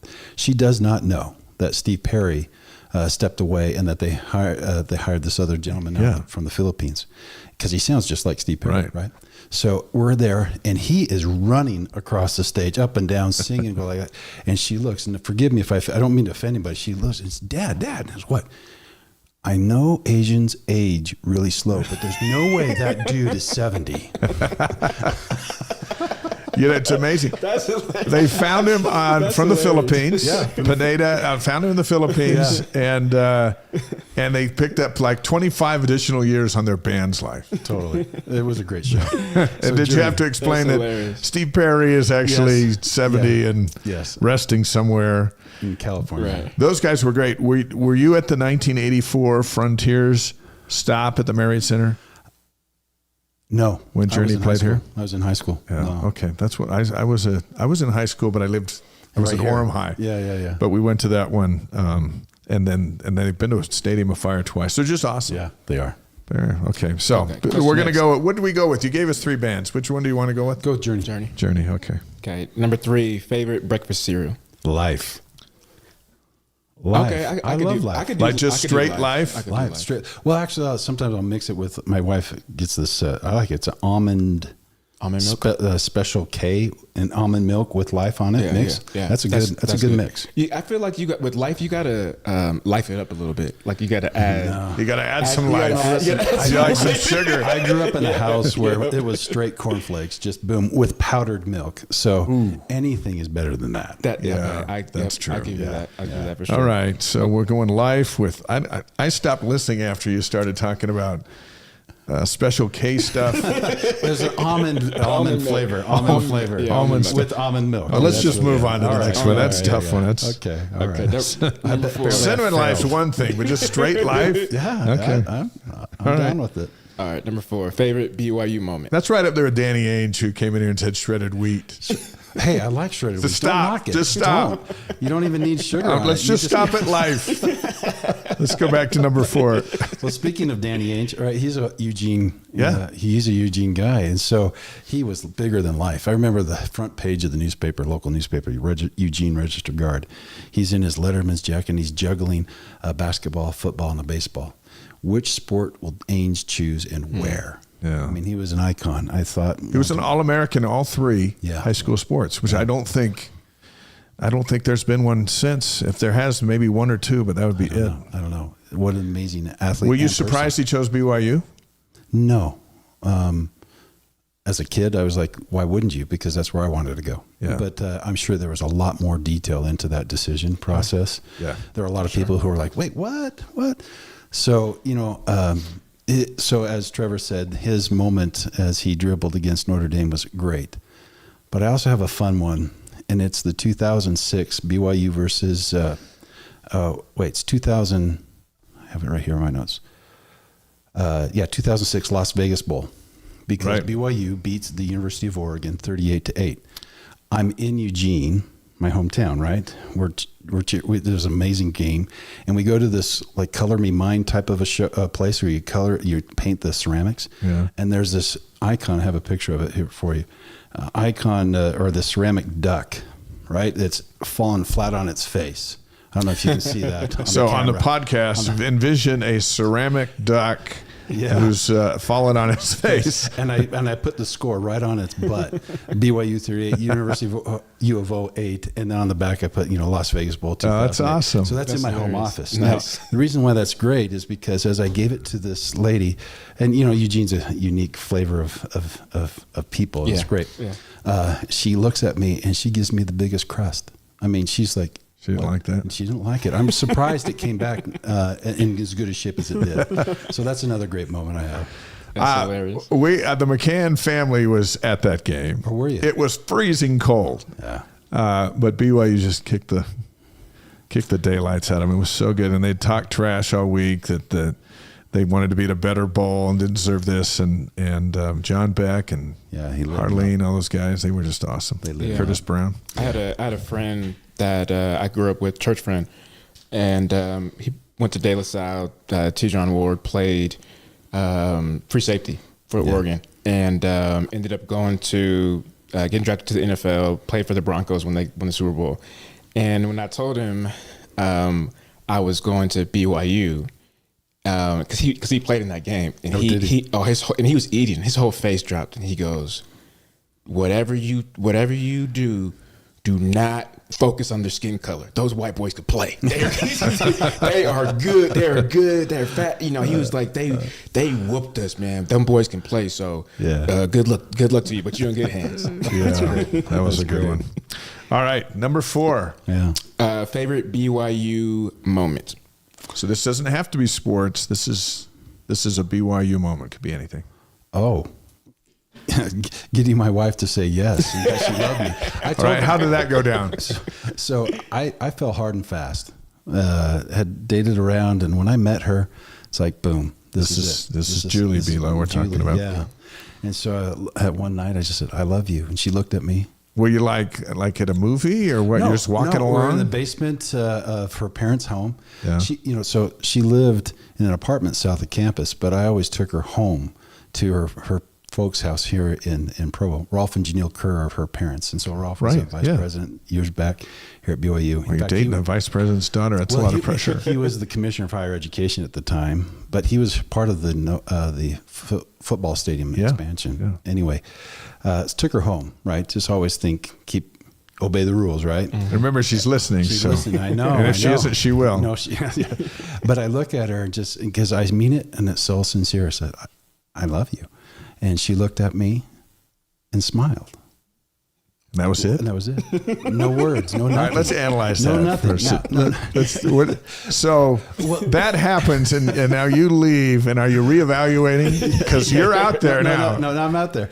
But what happens is when a month or so later, when she says, "I love you" back. A whole month? Yeah, she took her time. Wow. Which is good. Okay.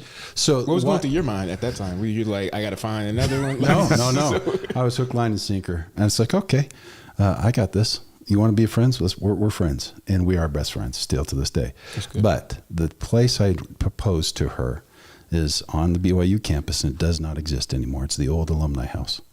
That's right. They tore it down and rebuilt the Hinckley Center. I spent a lot of time in that old alumni house. Yeah. Were you inside or were you out in the backyard? Inside in that big room. Yeah. And Mike Middleton, right? So Mike was working with your dad at the time. He was the second in command of the Cougar Club. That's right. And I was supposed to go to a BYU basketball game, and it was a toga themed night. All right, so I go and say, "Oh, Jules, we gotta go back to my place. I forgot the sheet for the toga," which is a legit thing. And I was worried how to lie because I can't lie to her. But heaven smiled, and it made me forget the toga. So I had to go back, and anyway. I surprised her on a date night, and Mike and his now wife Laura, they were just dating at the time. They go there, and I had it all planned out. This is where I want the table. This is what the music I want playing. This is the flowers. At the alumni house. At the alumni house. Everything there, and this is the pie, all that stuff. Well, they arrived. They leave the game early. It was a double overtime game, and they were mad. I was going to say, they sacrificed. Yeah, they did sacrifice. It's friends. But even more than that, the whole room was set up for church the next morning. So there's like 200 chairs in that room.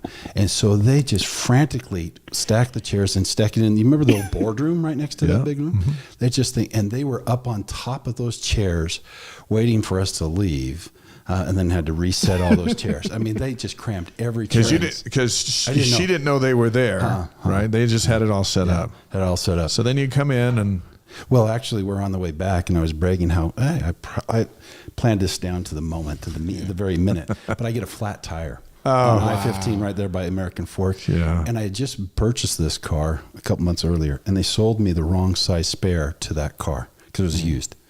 It was a Nissan Stanza, and they sold me a spare to that. So now you're up against the odds. Up against the odds. At this point, are you thinking like maybe this is a sign from God? It's been a month since you heard. It's been a month since you have heard "I love you." This is months later. Okay, so that's happened. Okay. This month. I was going to say the smile, the flat tire. No. God, what are you trying to tell me? Fast forward to see. Okay, so she says yes. Is that what you want to know? So you got fast forward to the tire. You get the tire fixed. Yeah. You make it to the alumni house. 2 hours late. 2 hours late. So Mike and Laura them are sitting They up. could have stayed and watched the whole game, but because and there's no cell phone. So I finally actually there is a cell phone. This guy in this. Where was my dad during all this? He was probably at the game. He's at the game. So this guy does pull over on the freeway, and he says, "I'll give your date a ride to anywhere she wants to go." Like, nope, but I will use that car phone of yours. He had a car phone. I called my to-be father-in-law, and he came, got us anyway. We got. So then we're 2 hours back in the late. plan. Back in the plan. Have a wonderful moment in the alumni house at BYU, and she says yes. So the rest is history. That's nice. That takes us to question 5. Yeah. What's your favorite advice from your wife, Julie? My favorite advice? Favorite piece of advice? Oh, wow. Now that's, I'm just thinking, yes, dear, is what is to always follow that. I don't know if that's advice. Those are commands. Those are more commands. Yes. You know, we've had our health challenges, and it's probably just breathe, be still. Yeah. Breathe and be still. Yeah, I like that. Yeah. Yeah, I ran into her the other day. It was good to see her. Yeah. See her out and about. All right. Well, thank you. That's awesome. Thanks for coming, hanging out with us. I'll come hang out with you guys anytime. Podcast will be up tomorrow, and we'll send this over to you. You can share it with your university folks. Rocky Mountain University. What's the best way for folks to get a hold of Rocky Mountain University for more information? Just go to rm.edu. So it's Rocky Mountain. Not RMU, because that goes to Robert Morris University. They have that domain. So it's just rm.edu. So for Rocky Mountain or Return Missionary, whatever you want to say, just rm.edu. And that's our website. And then we can guide you from there. We have 6 clinics that are pro bono, which help amazing people in our community that are underserved, homeless, indigent, undocumented refugees. And we just do an amazing work in our community through these clinics. And so if you know of anybody who needs some care with physical therapy, mental health and counseling, occupational therapy, you name it, speech language pathology, we're the place for you to go and get some assistance. Awesome. Nice. By the way, to our degrees and our schooling. Robert Morris University may have got some tweets today about what show am I supposed to be on tonight? That would be my bad. But Cameron Martin, president of Rocky Mountain University, thanks for coming. Thanks, Dave. Good to have you here on The Wise Guys. Let's finish up with some campus notes. Women's basketball, the Cougars going to play a pair of games in the Cancun Challenge over Thanksgiving weekend, November 28th through the 30th. The teams in the field, Iowa, Rice, Vermont, Rhode Island, and Idaho State. So they'll play below 2 games over those 3 days. And at that time of year, you're just trying to get games in. Yeah. And so neutral floor, hopefully they get to play Iowa and maybe another team or two that can get them ready for the Big 12. And then Amber Whiting today hired Kailani Unga as her director of basketball operations. She's the wife of running backs coach Harvey Unga, joins the Cougars after spending 4 seasons at Utah Valley. Yeah, shout out to Jack, their son. It's one of my favorite. It's out of all their kids, he's my favorite one. Is that right? Yeah, it's got a favorite? It's an inside joke, but Kalani is so sweet and loving and really a genuine person. I'm being on campus with her when I was here because I played with Harvey. Right. She kind of reminds you of Kalani. You know, that actually stops, looks at you in the eye. And yeah. It's a little bit hard for her to look at me in the eye because she's 6'3" or whatever, but just genuine caring about, asking about you. You know, every time I see her out for at Target or whatever, she's constantly asking about my boys and how they're doing. So good to have her at BYU. It'd be good. It'd be great. Yeah. Men's golf. Congrats to Cole Ponich. He won the 126th Utah State Amateur over the weekend, and he beat teammate Cooper Jones to do it. They were battling each other at Ogden Country Club, and Cole picks up the win and gets to qualify for the National Amateur. So nice. That win is a big one for Cole. Congratulations. Our golf tournament, by the way, is coming up, and I think DJ is going to put up the graphic. We want you to sign up. We're playing over at Cedar Valley. Let's see if that graphic comes up for those watching the live stream.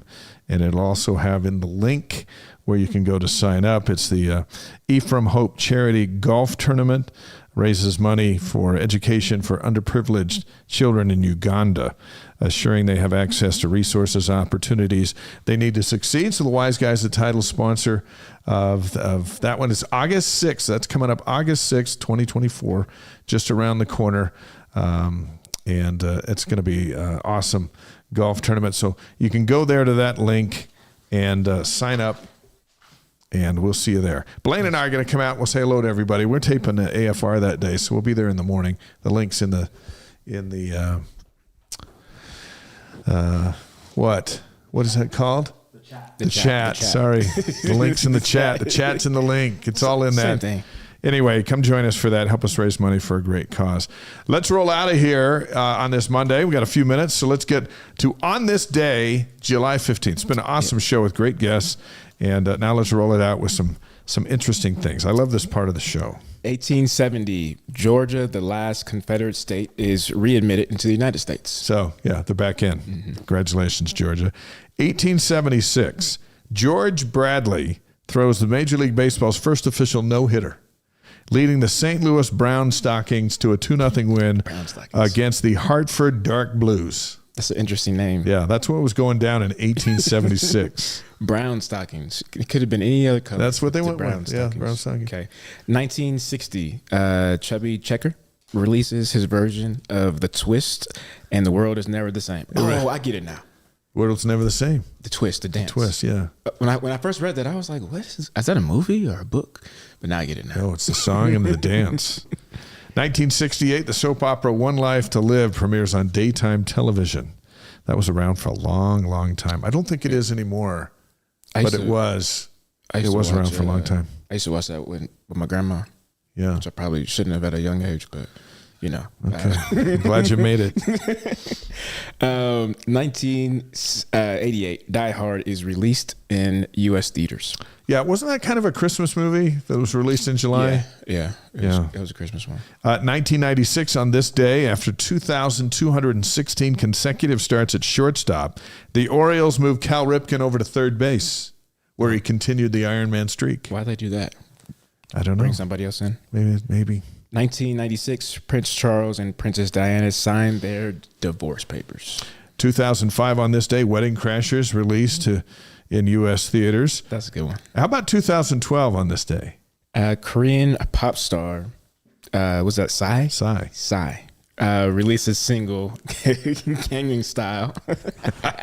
And it tops charts in 36 countries. I remember crazy. As I was researching this, I'm like, I don't remember, I haven't heard the guy since, but we all were aware of that Gangnam Style song. The song, yeah. It was, I mean. That was 12 years ago. You couldn't go anywhere, even within your own headspace, without, hearing. Was he a one-hit wonder? Back in Korea, so. I'm sure he had a few more hits, probably, but we just know him for Gangnam Style.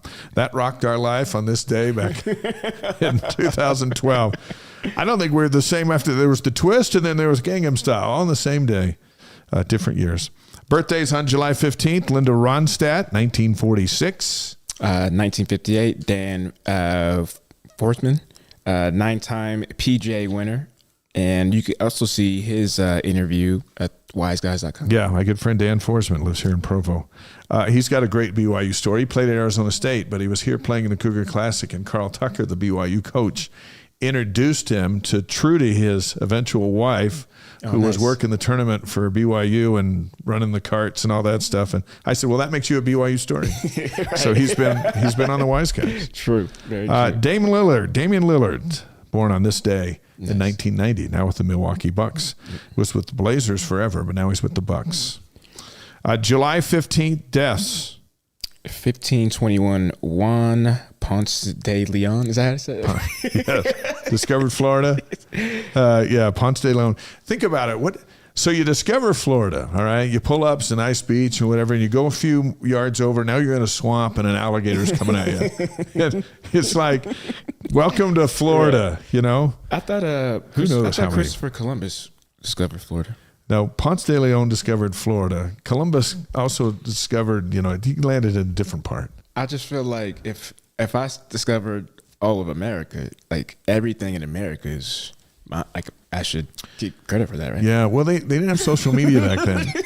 It's hard to know who discovered what. Like, hey, sir, So Ponce put down his flag and he said, this is us. 1997 on this day, Gianni Versace passed away. Like some of that. Our Wise Guys inspirational quote of the week is from Chubby Checker, who sang the twist and danced the twist and changed our life. Alexander Graham Bell brought us the telephone. He owns the telephones in the buildings. Thomas Edison owns the light bulb.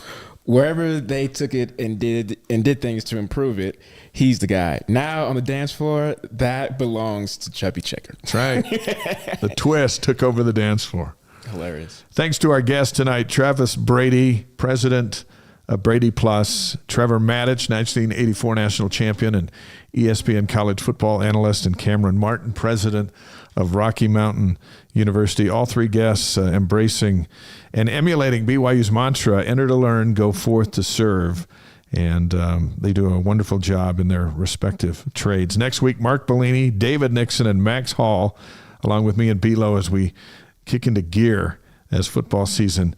NFL teams will be practicing next week and gearing up for their first games. So we look forward to that. The Wise Guys podcast will be up tomorrow. Look for that wherever you get your podcasts. We want to give a shout out to our producer, DJ, graduating this week in animation at Dev Mountain. Nice job, DJ. Hey, congratulations. That doesn't mean we're paying you more, but congratulations. Just want that for the record. Nice job, DJ. He's the best.